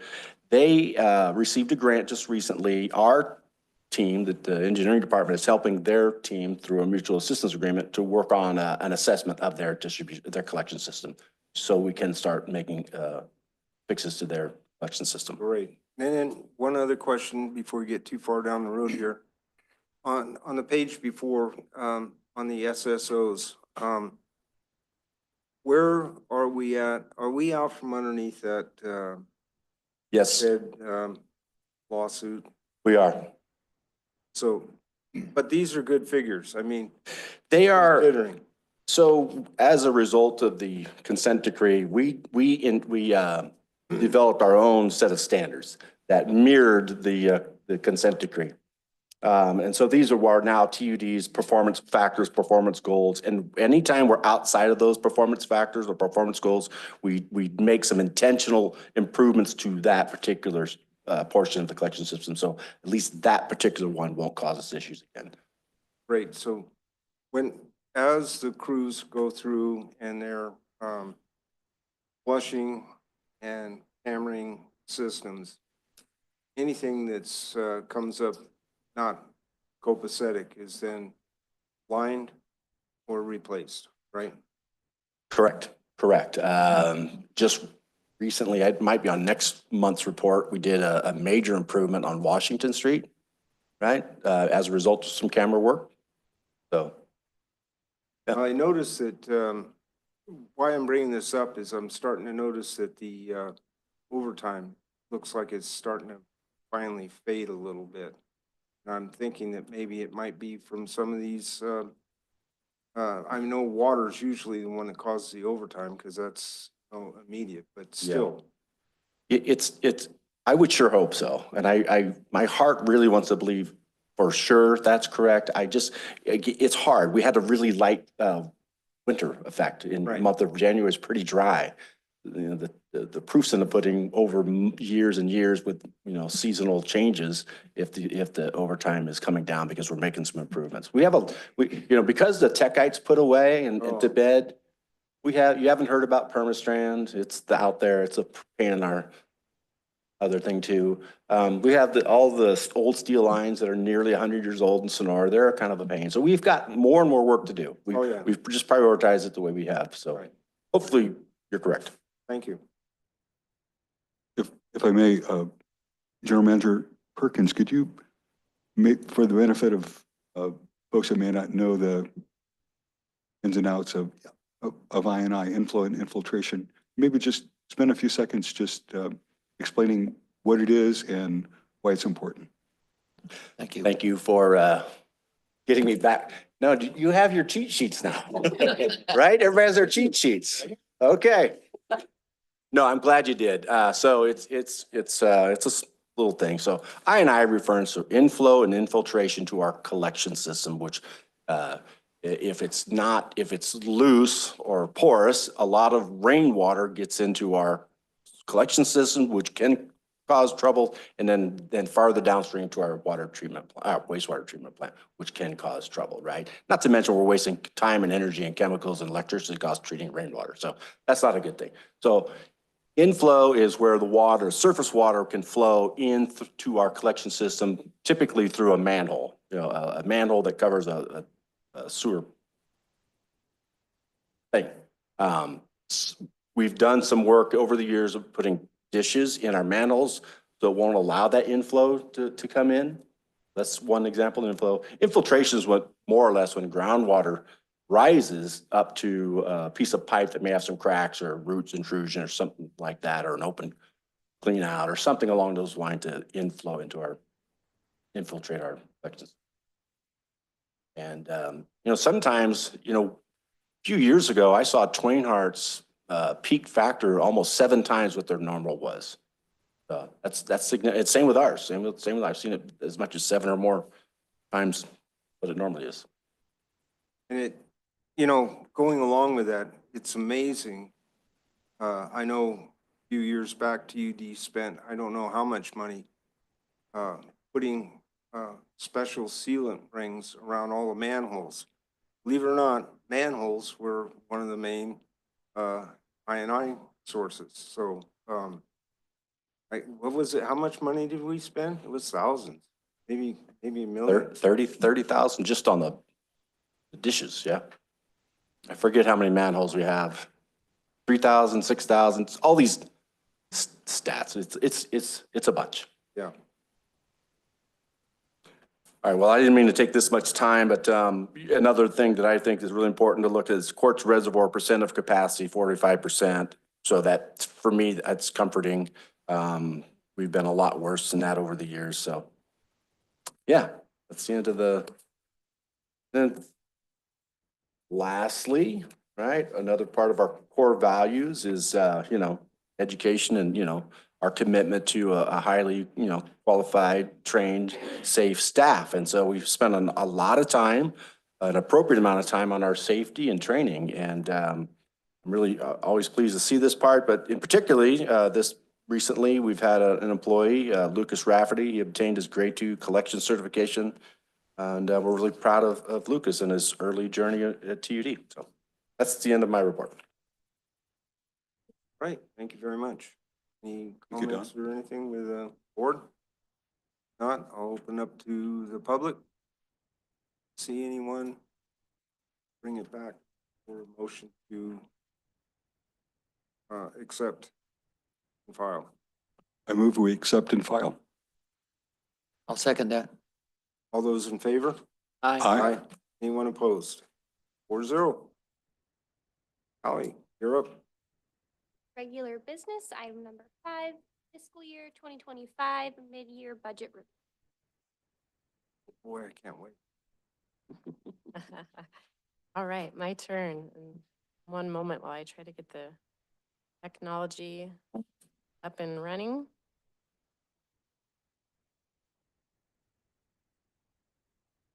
Got it. There we go.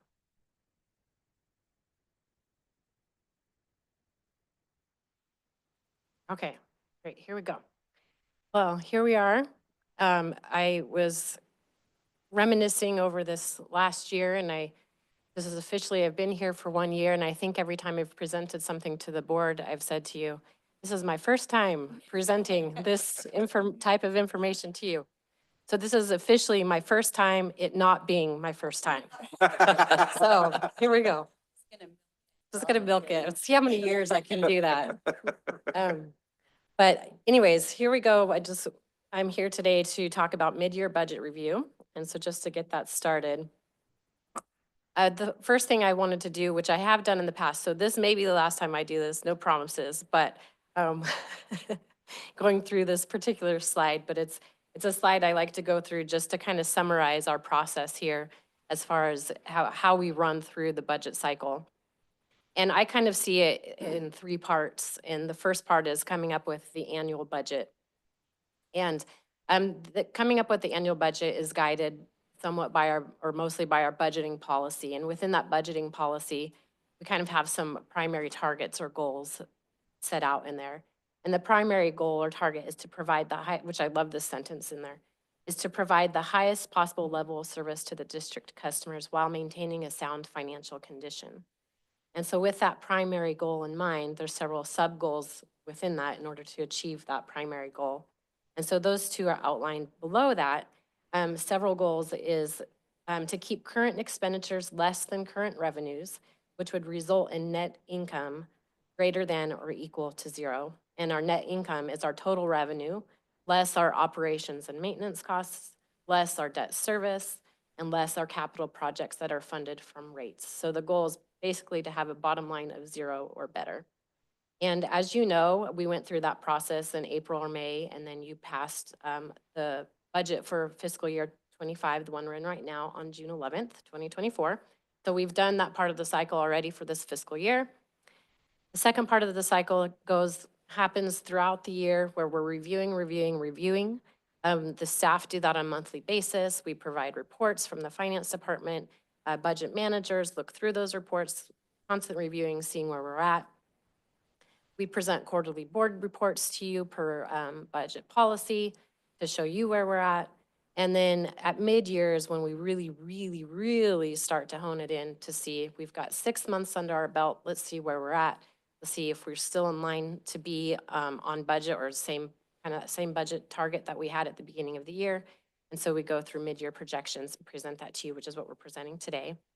And so that's kind of the second part of the process. And then the thirdly is our final results. So you'll see that later on at the end of the year, June 30th.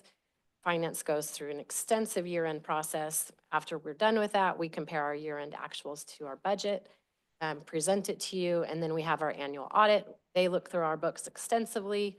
They either concur or not concur with our original, our end result that the finance team came up with, and then they also present to you. So there's that budget cycle, just as a reminder. I think we all know it might be the last time I go through that slide, but I can't make any promises either. So. But here we are today, we're at mid-year projections. So to just go through that in some more detail. In your packet, there was some fairly detailed worksheets in there.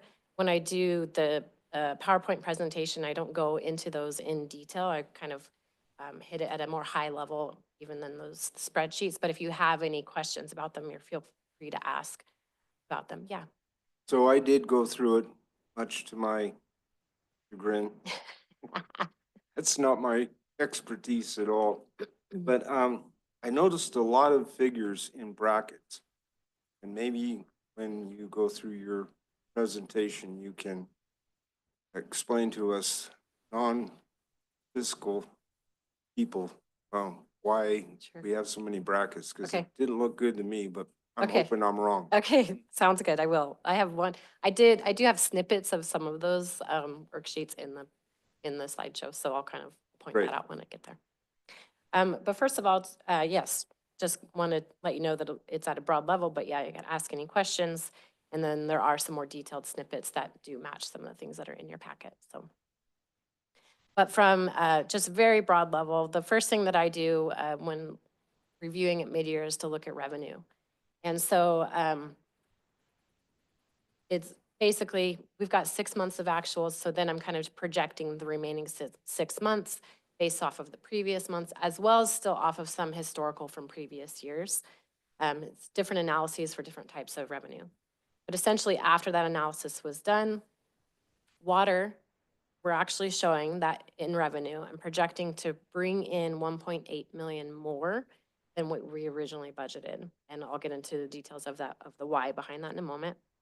And then with sewer, likewise, we're also projecting to be $405,000 better than what we originally budgeted. So those are good news. The main details behind that, I'm sorry, I've got to move something on my screen so I can see here, but the main details behind that are, and this is one of the worksheets you got in your packet. So the big contributors to that good revenue position is outlined here. And this is where you're seeing a bunch of those negatives, Ron, probably that you're speaking of. For some reason in accounting, we show revenue in negatives. So it's the whole thing, debits and credits behind the scenes. So it can be very confusing on a presentation level, which is often why I don't present these lots of numbers type of spreadsheets in a presentation item, but that's essentially some accounting rules behind the scenes, but revenue is shown in minuses like that. So it can be a little bit confusing. But essentially the major contributors, if you see in this first column right here, that was our adopted budget. In the yellow, that's what I'm projecting that will be at the end of the year. And then the difference is in this last column. So the major contributors as to why we will be in a better than budget position is utility billing. This is our rate revenue essentially. We're actually projecting that to be about 254,000 better than what originally projected, mostly due to consumption being a little bit higher than what I projected for budget. One thing to note in that, because I think in the previous budget presentations, I had mentioned that our rate study, back when we did a rate increase, projected a certain level of revenue. And I had stated in budget, we're not there. We're not quite at that level that the rate study was projecting. So even with this, we're still not at that level, but it is helping. That makes sense. So we're still about $775,000 less than what the original rate study projected we would be at, but it's still making a little bit of headway there. The second item, which is even larger than the utility billing, is actually our investment income. So we've got about I'm projecting, if our interest rates stay close to or about the same as what we've been receiving in this first half of the year, that we'll have about $567,000 more in investment income than what we originally budgeted. So that's good news. And then the third one, and the biggest one, is actually grant revenue. And this is kind of a fun one because this is, you had the grant revenue presentation last board meeting, and you saw all those grants that have been applied for over in the last 10 years. This is a unique one in that this was a grant that had been applied for in 2019 to the State Water Resources Control Board for the Cuesta Heights Water Storage Project. At that time, we'd put in an application, and Eric can correct me on any of the details because I wasn't here then, but basically it hadn't been approved. It was just still going through the process. The district decided to go ahead with the project anyways because it was a very important project, and so it was funded through ratepayer dollars at that point. Well, lo and behold, August of this year, so we'd already passed this year's budget, but August of this year, we received notification from the state that, hey, you've got this grant. So it was, and it's also for another project that we're doing this year as well, but part of it was for this project that we had done in the past. So it's money that we had already spent, so it's almost like a little bonus for us for this year. And so that's actually the major reason why we have a better than budget position right now that we're projecting for the end of the year. So with all of that together, and this slide right here is the combination of water and sewer together, we're actually showing that we'll be ahead of budget by $2.2 million, which is good news. So after we look at revenue, we start to look at our operating expenses. And so this is done in conjunction a lot with Eric Hall, our operations manager. We start to look through all of those things that we budgeted from the beginning of the year, look at what's happened already, make further projections, things like that, and come up with whether or not we're going to be under budget, over budget, all kinds of various items. The end result is that in water, operating expense projections, we're projecting to be about 185,000 over budget, and sewer about 148,000. The contributors for that, we have under budget lines and we have over budget lines. It's kind of the nature of how it goes.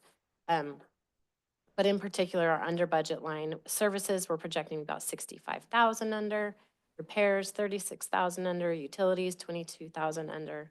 Over, we're projecting to be about 109 over in personnel.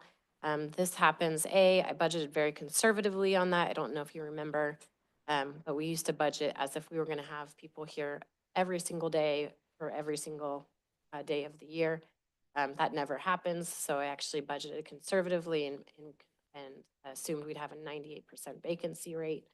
That actually has been probably fairly filled rate. Thank you. Wow. If we had 98% vacancy, I think we'd all be, sorry, thank you. No, thank you for correcting me on that. Yes, 2% vacancy rate, thank you. But there's all kinds of other assumptions in there too. So we assume that our COLA would be at a certain percentage level. We don't know what that's going to be because it's based off of the consumer price index. I'm trying not to use acronyms. Consumer price index, which we don't know until after we've passed budget. So we budgeted 3.5% and ended up being 3.7%. And likewise, insurance costs, we don't know those costs yet either. When we originally approved the budget, we budgeted that they'd be about 10%. They were actually, depending on the plan, 11 to 12%. So all of those things together kind of contribute towards that possibly being over in personnel.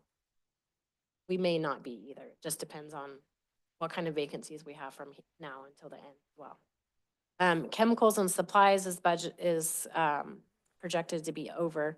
Much of that has to do with the regional wastewater treatment plant.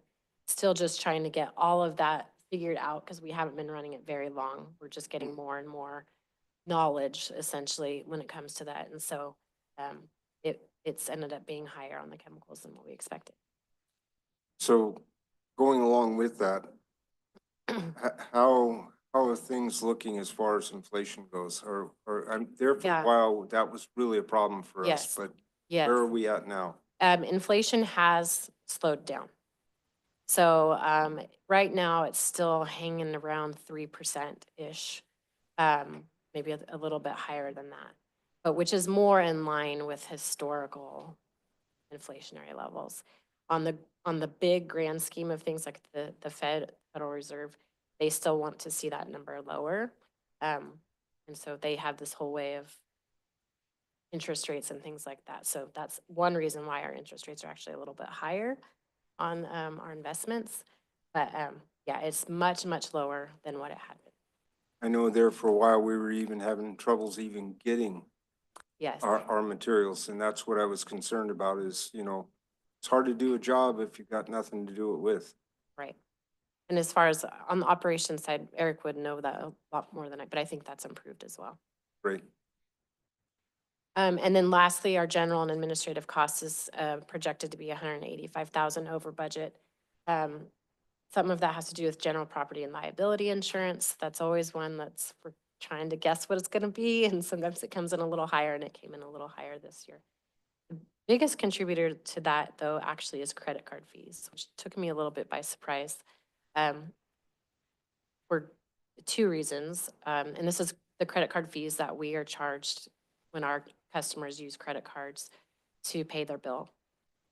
And it's actually about 108,000 higher is what I'm projecting. And it's partially because credit card companies have raised the rates incredibly this year, but it's also because more people are using credit cards. And it's an interesting, I attend, this is just me I'm geeking out and being a little bit of a nerd here, but I attend with our investment company. They kind of give you an economic overview sometimes of the country. And one of the things that they've mentioned is that with high inflation and things like that, they kind of expected a little bit of a recession. That hasn't happened because the consumer has been resilient. But the way in which they've been resilient is that they've increased their credit card consumption. So credit card balances are higher than they've ever been. So it's really interesting to see that being reflected here as well. More and more people are using credit cards. So anyways, that's the synopsis of the operating expense projections. So altogether, and again, this is water and sewer combined, the projected increase compared to budget is about 333,000, which is about 1%. However, now I'm going to go back to, the big numbers spreadsheet. If you put those two together, you put our revenue, where we're expecting a $2.2 million better than budget position. And then you take our expense where we're expecting to be over budget by 333,000. We still have a net gain, if you will, of about 1.9 million. So that's currently what I'm projecting on that side before CIP. That will be about 1.9 billion. Not billion. I wish it was billion. Million better than what we originally budgeted. Carolyn, I have one of Director Ringen's questions about the parentheses. Yeah. Adopted budget, Mm-hmm. parentheses, that's positive money in. And projected, it's positive money in. In variance, it's reversed? Is the difference between the two. Yeah, just on the revenue side, correct. Yeah, So in that column, having the parentheses is negative. right. In Okay. revenue, having the parentheses is a not meeting budget. like we Okay. would be under budget in revenue. On the expense side down below, the negatives are over budget. Thank you. Yep, you're welcome. Sorry, that is confusing. Maybe I would just ignore accounting rules and do that differently next time. Just, so We'll you learn. know, just so you know, I visit with Carolyn every month and I ask the same question. No, it is weird. It's good to learn. So anyways, that's kind of the bottom line though, is we expect to be 1.9 million better than what we originally budgeted at the end of the year. Now, again, these are all projections, right? So anything can change, but that's our best guess at this point in time. And what that looks like separately for water and sewer, because that was them together, is that water, we're projecting that it would, so most of this is in water. It's about a $1.6 million gain in water. And those graphs just show you what revenue was going to be. The darker blue is budget, the lighter blue is projections. So you can see that gap between budget and actuals and revenue is higher than the gap in the expenses. So that's why we've got that net gain. And then likewise, sewer, we're just projecting a minimal gain of about 256,000. So that's kind of, and then lastly, just this last slide, which is in your packet, is just capital improvement. This lists every single capital improvement project that we've got going on and the status of how much we had spent as of December in those projects. And so with that, I don't know if anybody had any questions, but at this point in time, the year is looking good. Anybody have anything? Yes. Go ahead. Director Jacobs. Yes, thank you, Carolyn. Excellent job. I love the way you're breaking it down and giving us the flyover but we're able to pour into the details where we need to. One kind of a broad brush question is reserves. What's been our history with reserves? What's our current state and what's our projected situation relative to reserves? Yes, good question. I thought you might ask, so I came prepared this time. Yes, so at the end of the year last year, that's where we kind of assessed that such situation. And then at the end of the year this year, we would either be adding to or taking from. So at the end of the year last year, and I don't know if you remember back then, but for water, it was the first time that our reserves were not negative. So at that time, we had about 1.7 million in unrestricted reserves. We also have money in restricted, which means we can't touch those, which was about 369,000, and that's related to debt service. We have to hold that for some debt service covenants that we have. In sewer, we actually have a fair bit. We meet all of our targets, like we have a reserve policy where we want to have certain amounts set aside for certain purposes. We meet all of those targets, and water, we're just beginning to do that. But in sewer, we meet all those targets and also have 8.2 million in unrestricted reserves there. So with this year's, what I'm projecting, if for some reason, and as you saw, we're projecting to be essentially in a positive position again this year. Now, whether or not we want to make some budget revisions, which we will probably be talking about as staff and then coming to the board if there's certain things that we think, oh, maybe we could use this money for this year, we come back for a budget revision. But if we didn't, then that would add to those reserve totals. So 1.6 million in water would be added to what we had last year. Now, all of that being said, that's the very simplistic answer. We still have this elephant in the room every year, which is our CalPERS unfunded and OPEB unfunded liabilities. We don't technically get those. We have numbers, but we aren't able to do those calculations to see how that will affect all of this until around March. So once that's done, I'll have an even clearer picture. But does that help answer the question? It does. So our current reserves are, what was the dollar amount for? For our current- water Uh-huh. water unrestricted is about 1.7 million. Okay.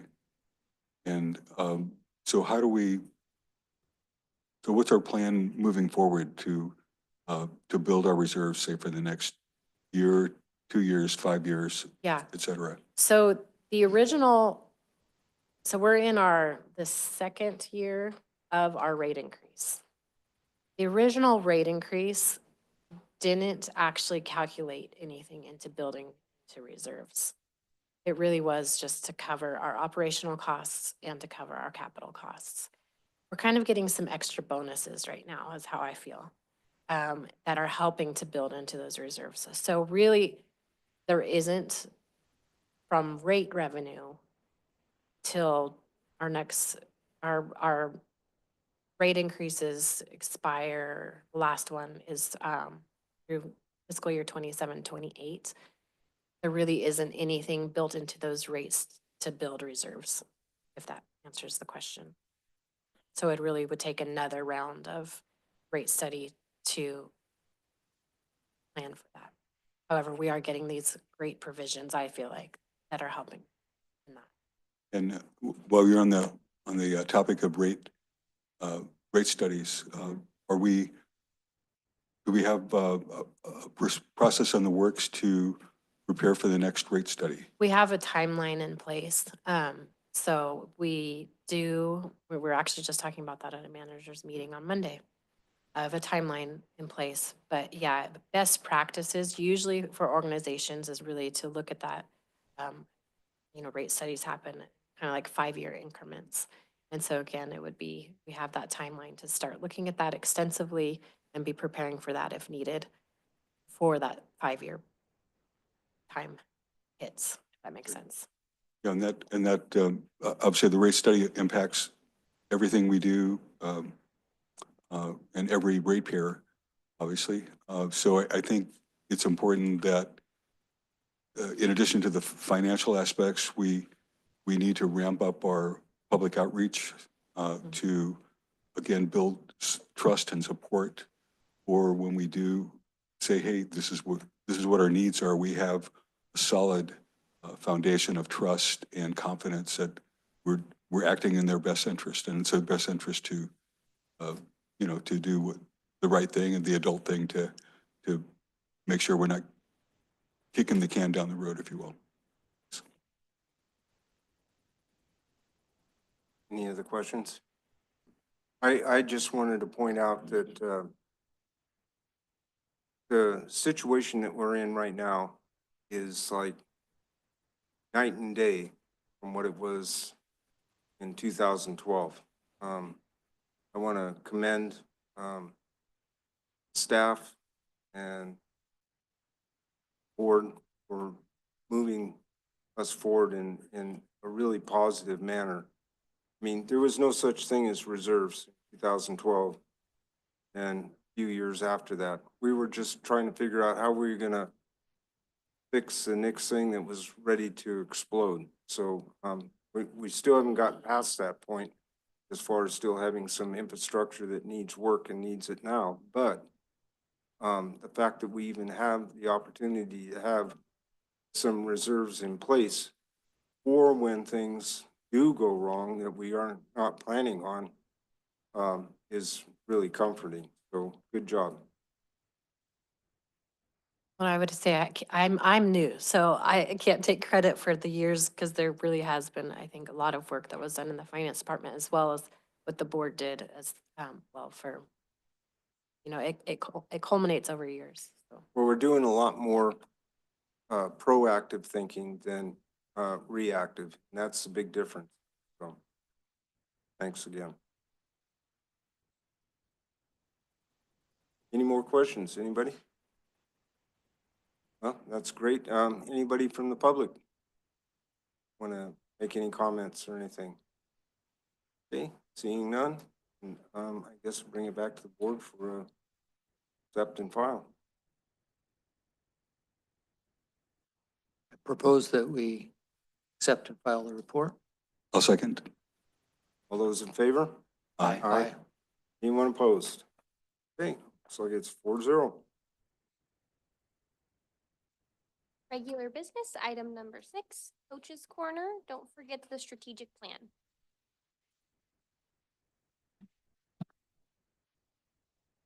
Nothing's getting too heavy for you.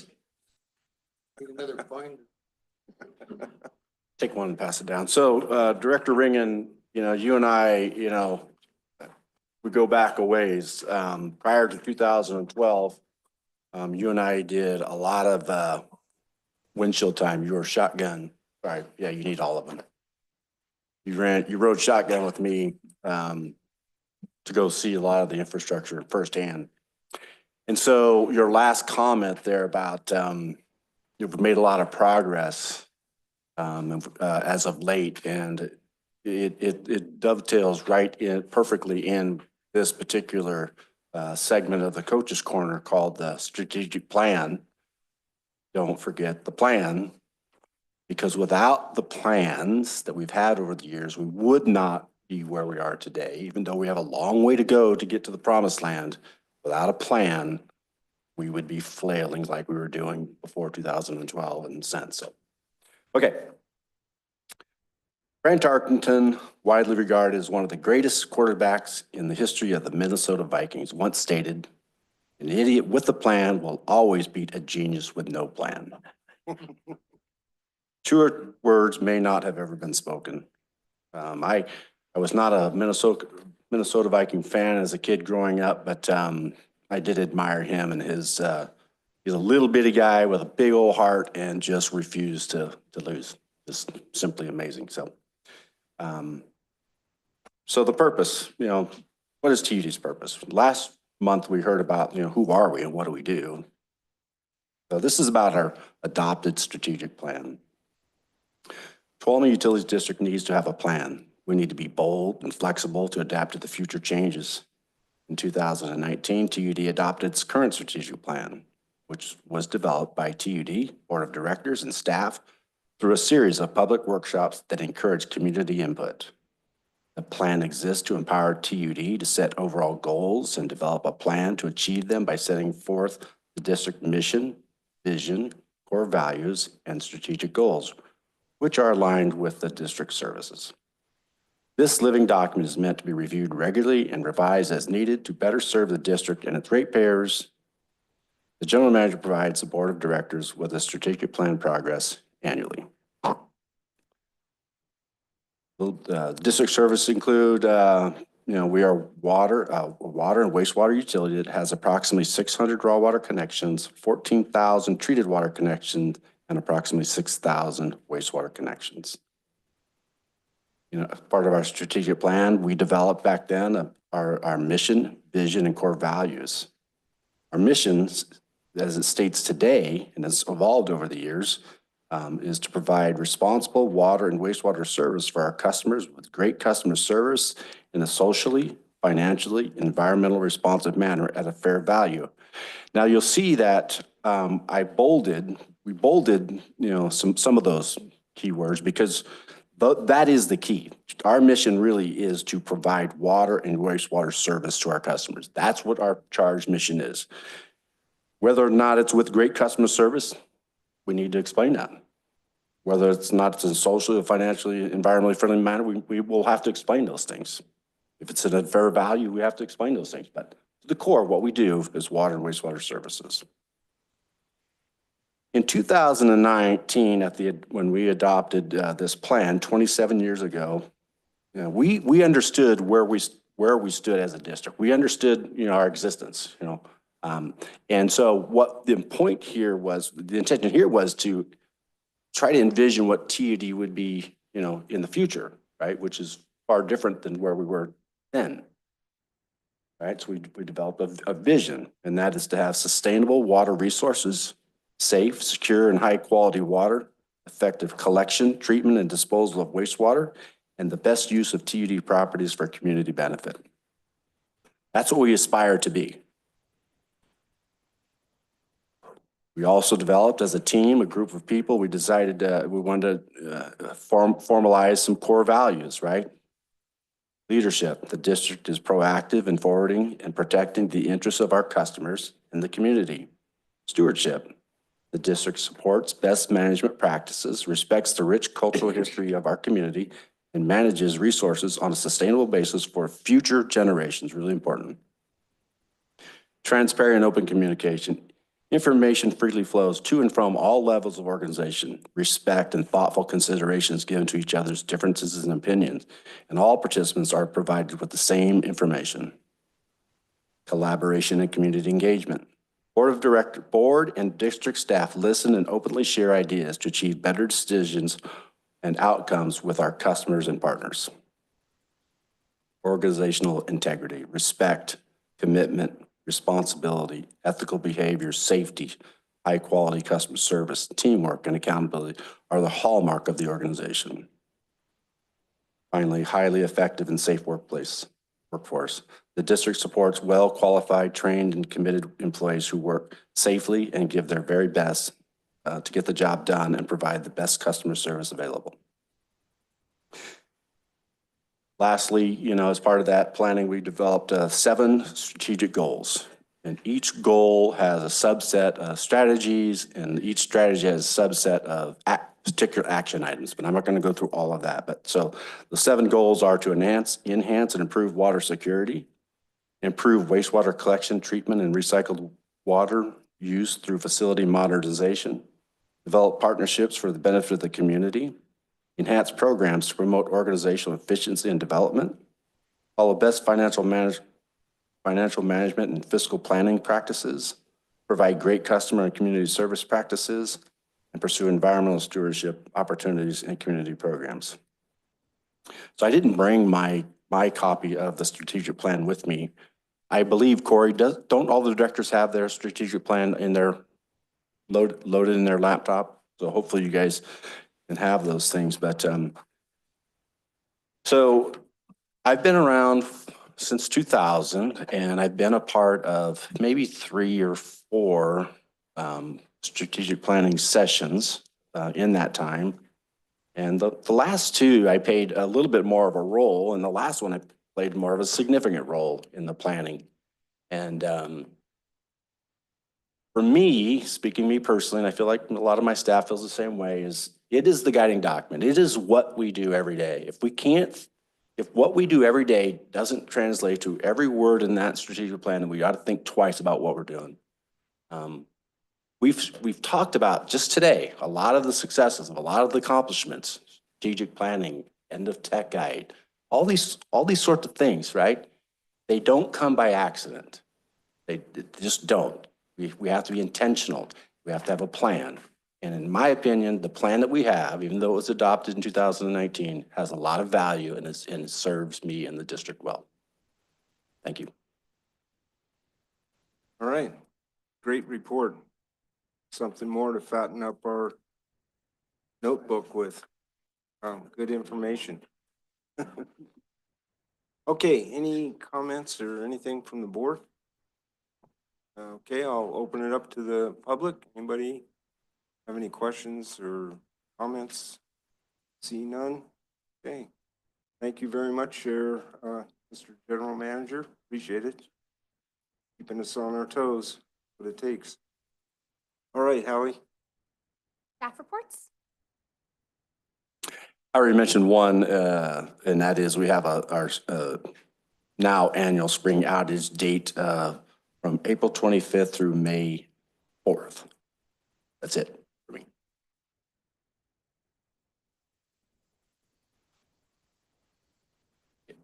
Hey, Don, can you repeat that again one more time, please? Oh, yeah. Spring outage,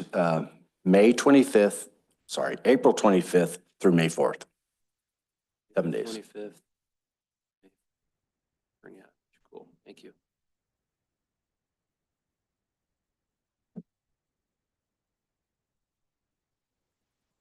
Okay, Eric, I guess you're up, unless Dawn has more.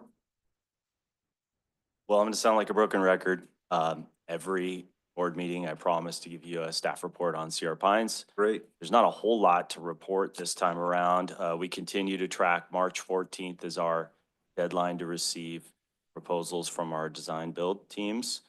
And then only other thing of note is that we meet monthly with the Division of Financial Assistance with our our funding coordinator, if you will, and give him updates as well with the project. So we met with him last week, and we also go over any other grant projects that we have here at the district. So that's it for Sierra Pines. And then real quick, we have 4 tanks to report back on the district on. One was already discussed, that is the Zone 4, which is really the white fur tank. And there was a question about what we would do in terms of giving land back to the property owners adjoining the old tank. Antonio is preparing quick claim deeds on those. We don't own any property. We just have an easement for that tank. So 3 adjoining property owners will be receiving a quick claim deed. And then also we'll be dismantling that tank here in the near future. We're collecting estimated costs from contractors to do that work. Nine Sisters tank, a collaborative effort with the tribe. Tuolumne Band of Miwok is in service now. So that's good. Just a couple last minute details to take care of on that project, including a PG&E service that needs to be transferred from the tribe to TUD. Mono Village tank, just right over here. Contractor Superior tank should be on site tomorrow to do wash down disinfection. And then our crews will move in, do the connections, and we'll be putting water in that tank. And then the Gibbs tank, which again, we have a problem with naming conventions around here. We call that the 126K tank, only because that is the volume that the old tank stored, 126,000 gallons. Well, very conveniently, the new tank will not be 126,000 gallons. So we will change the name to the Gibbs tank to better refer to where the location is. And contractor on that should move in on March 11th. So we'll keep you updated. That's all I have. Yes, go ahead. So question on the Mono Village tank. So, so you say he's washing it down, and getting ready to turn it over to our possession, basically, correct? Correct. So painting, coating, everything's all done, ready to go. Yes, and since that was a bolted steel tank, it comes factory coated. So in that sense, it was easy. We did some vacuum testing, which is typical on the floor, and to make sure there are any issues with the seams. And then once we pull water in it, we'll obviously be able to tell if there needs to be any tightening around the gaskets. But so far, everything's gone well. Good, that's good. That one was a biggie. Actually, the big part was getting rid of the old ones, so that's good. Glad to see that's about done. What do we have now on that site? 1 or 2 tanks? We currently have an old tank. There were 3 tanks. Right. We demoed 2. We left 1 because we needed to have some storage on the site. We built the new one, and then we'll come back and demo the old one. So we're only going to have 1. We will have 1 new tank with space for a second when time, if it becomes necessary. But we have other plans to build storage at the Summit tank that would be able to serve and consolidate, replace the old tank that we removed. Yeah, that's what I was wondering if, gravity from upstream would be able to take care of not having to put in another tank. So Yes. that's good.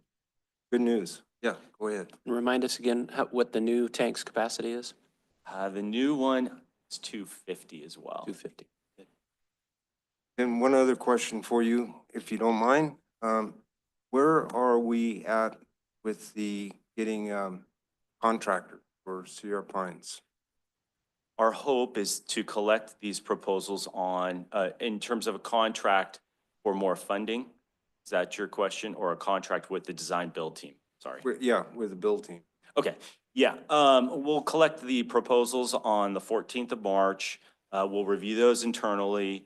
We will schedule interviews, probably in the April timeframe, and then hope to come back to the board end of April into May with a recommendation on who to hire, as well as a phase 1 contract value. Now, I don't know what the dollar amount will be, but expect something, $8 to $10 million. And that phase 1 takes us through all the design up into a point where we could negotiate a guaranteed maximum price. So it'll have off ramps in that. So that phase 1 contract is for 100% design. we hope that we can reach terms with a design build team to build the project before that, ideally 60% design. But we'll know better as we move through the process. Okay, great. Looks like staff's going to be really busy the next month or two. We're happy about it. Yes, go ahead. So just to follow up to President Ringen, what's the status of our getting additional funding for Sierra Pines?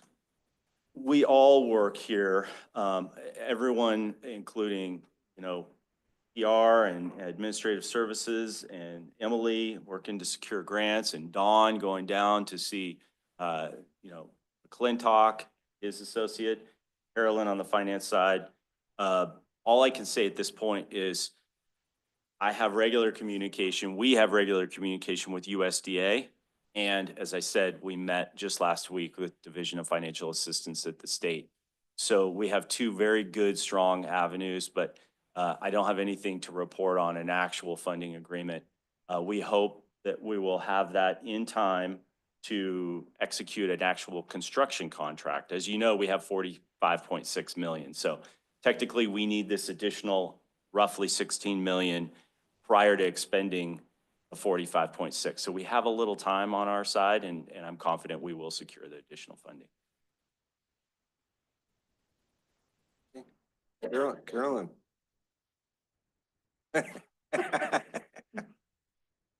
All good.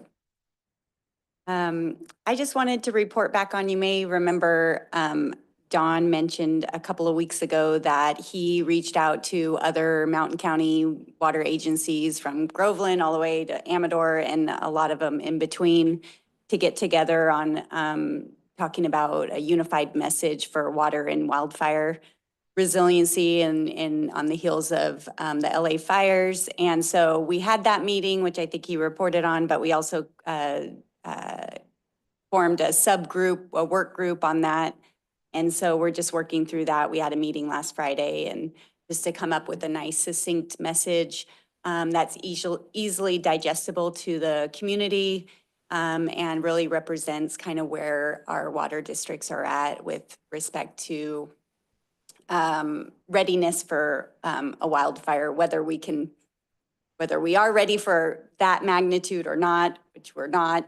No one is, but what we have in place, all the proactive measures that we do on a regular basis and how we are, what we would be ready for, what a water system is originally designed for. And so we're working through that and have a lot of really good minds on it. So just wanted to give you an update on that. And once we have that messaging, we'll obviously share that with the board. Also on a very related, but on a separate group, Aqua and several water districts and including ourselves are participating in making a video, about a 3-minute video on the same subject to kind of be able to, again, educate the public on what we're doing, where we're at in California, but water district readiness. And so we'll be excited to share that with the board once we have a final product. Yes, go ahead. Just a question, will that video include the wooden flume issues that we share with some other agencies in the area? I don't know if it will include our wooden flume, but it will include infrastructure that is vulnerable. And so the videographer who's making the video is very familiar with our area, has done a couple of videos for us in the past and is very familiar and has drone footage of our flumes. And so we're at the very early stages of it. So those are things that we'll be talking about what to include in the video. Thank you so much. You're welcome. Okay. Thank you. To the board. And let me start with you this time. With me? Dr. Burns. That'll be easy because I have nothing to report. Well, that's quick. All right. Went to the wastewater meeting, and that's the only thing done this month. Dr. Jacobs. Yes, so I attended rewind a little bit. A month or two ago, we had a local Tuolumne County chapter of the CSDA, California Special Districts Association. So at that meeting, there were probably I believe there were three directors from Twainhart Community Services District. And General Manager Trott was also on Zoom. In any case, after that meeting, I was invited by the three Twainhart members to join them for their next board meeting, which I attended on the 12th. It was very, very helpful. I've been a resident of Miwok, which is pretty close to Twainhart, and I was very impressed with everything about the Twainhart Community Services District. So just it was quite enlightening, and hope to be attending some more of those. Also, looking ahead, we're very excited about the Association of California Water Agencies, ACWA, that's coming up in May. Am I correct in understanding that all the current board members are going to be attending that? I guess, I don't know, I haven't been keeping track. Okay, so I would encourage our new director, Reel, if she has availability for those days to join us. It would be wonderful if she could participate in that conference. So I would just would recommend that. That's it. Okay, thank you. All right, on February 12th, I also attended the TUD Sewer Committee meeting. We won't go into that any further today. 213, spent some time with Senator Alvarado Gill's support group, and I was pressing for her to help TUD on getting some support for a couple of very important grants that we're working on, staff's been working on, and also one of the projects up there at Sierra Pines. So I think they were duly impressed with what we're trying to accomplish here. I tried to lay out how important it was for her to give us whatever support they can, but how it's, in doing so, they're actually supporting the entire county. So it was a plus. On 214, attended the Mountain Counties Water Resource Association board meeting, which I am one of the board members, and it was the kickoff meeting, if you want to call it that, for the new year with the new board in place. And so it was mostly a housekeeping type thing and trying to just get the day of the year off on the right foot. 218, attended a webinar, a CAL FIRE webinar, and it was I had given a heads up to our operations manager and our general manager in case they wanted to partake on it. And as it turns out, they're already part of it, and it was for what they call the CWEP plan. Sorry, I don't know what that stands for. Not on our list. No, it's not on our list. Community Wildfire Prevention Plan. Thank you Is that very what you're much. talking about? That's the I think one. that's on our alphabet soup list. At any rate, it was very heartening to find out that both knew all about it, and that Eric Hall, our operations manager, has been deeply involved in it, and it's something that's been done through the county, and it's already in place. So yay to Tuolumne County. So anyway, that's it for me. Anything more for the board? No? I'll open it up to the public. Anybody have anything further? Nope. Okay, well, again, you asked for it. We're going to close the meeting.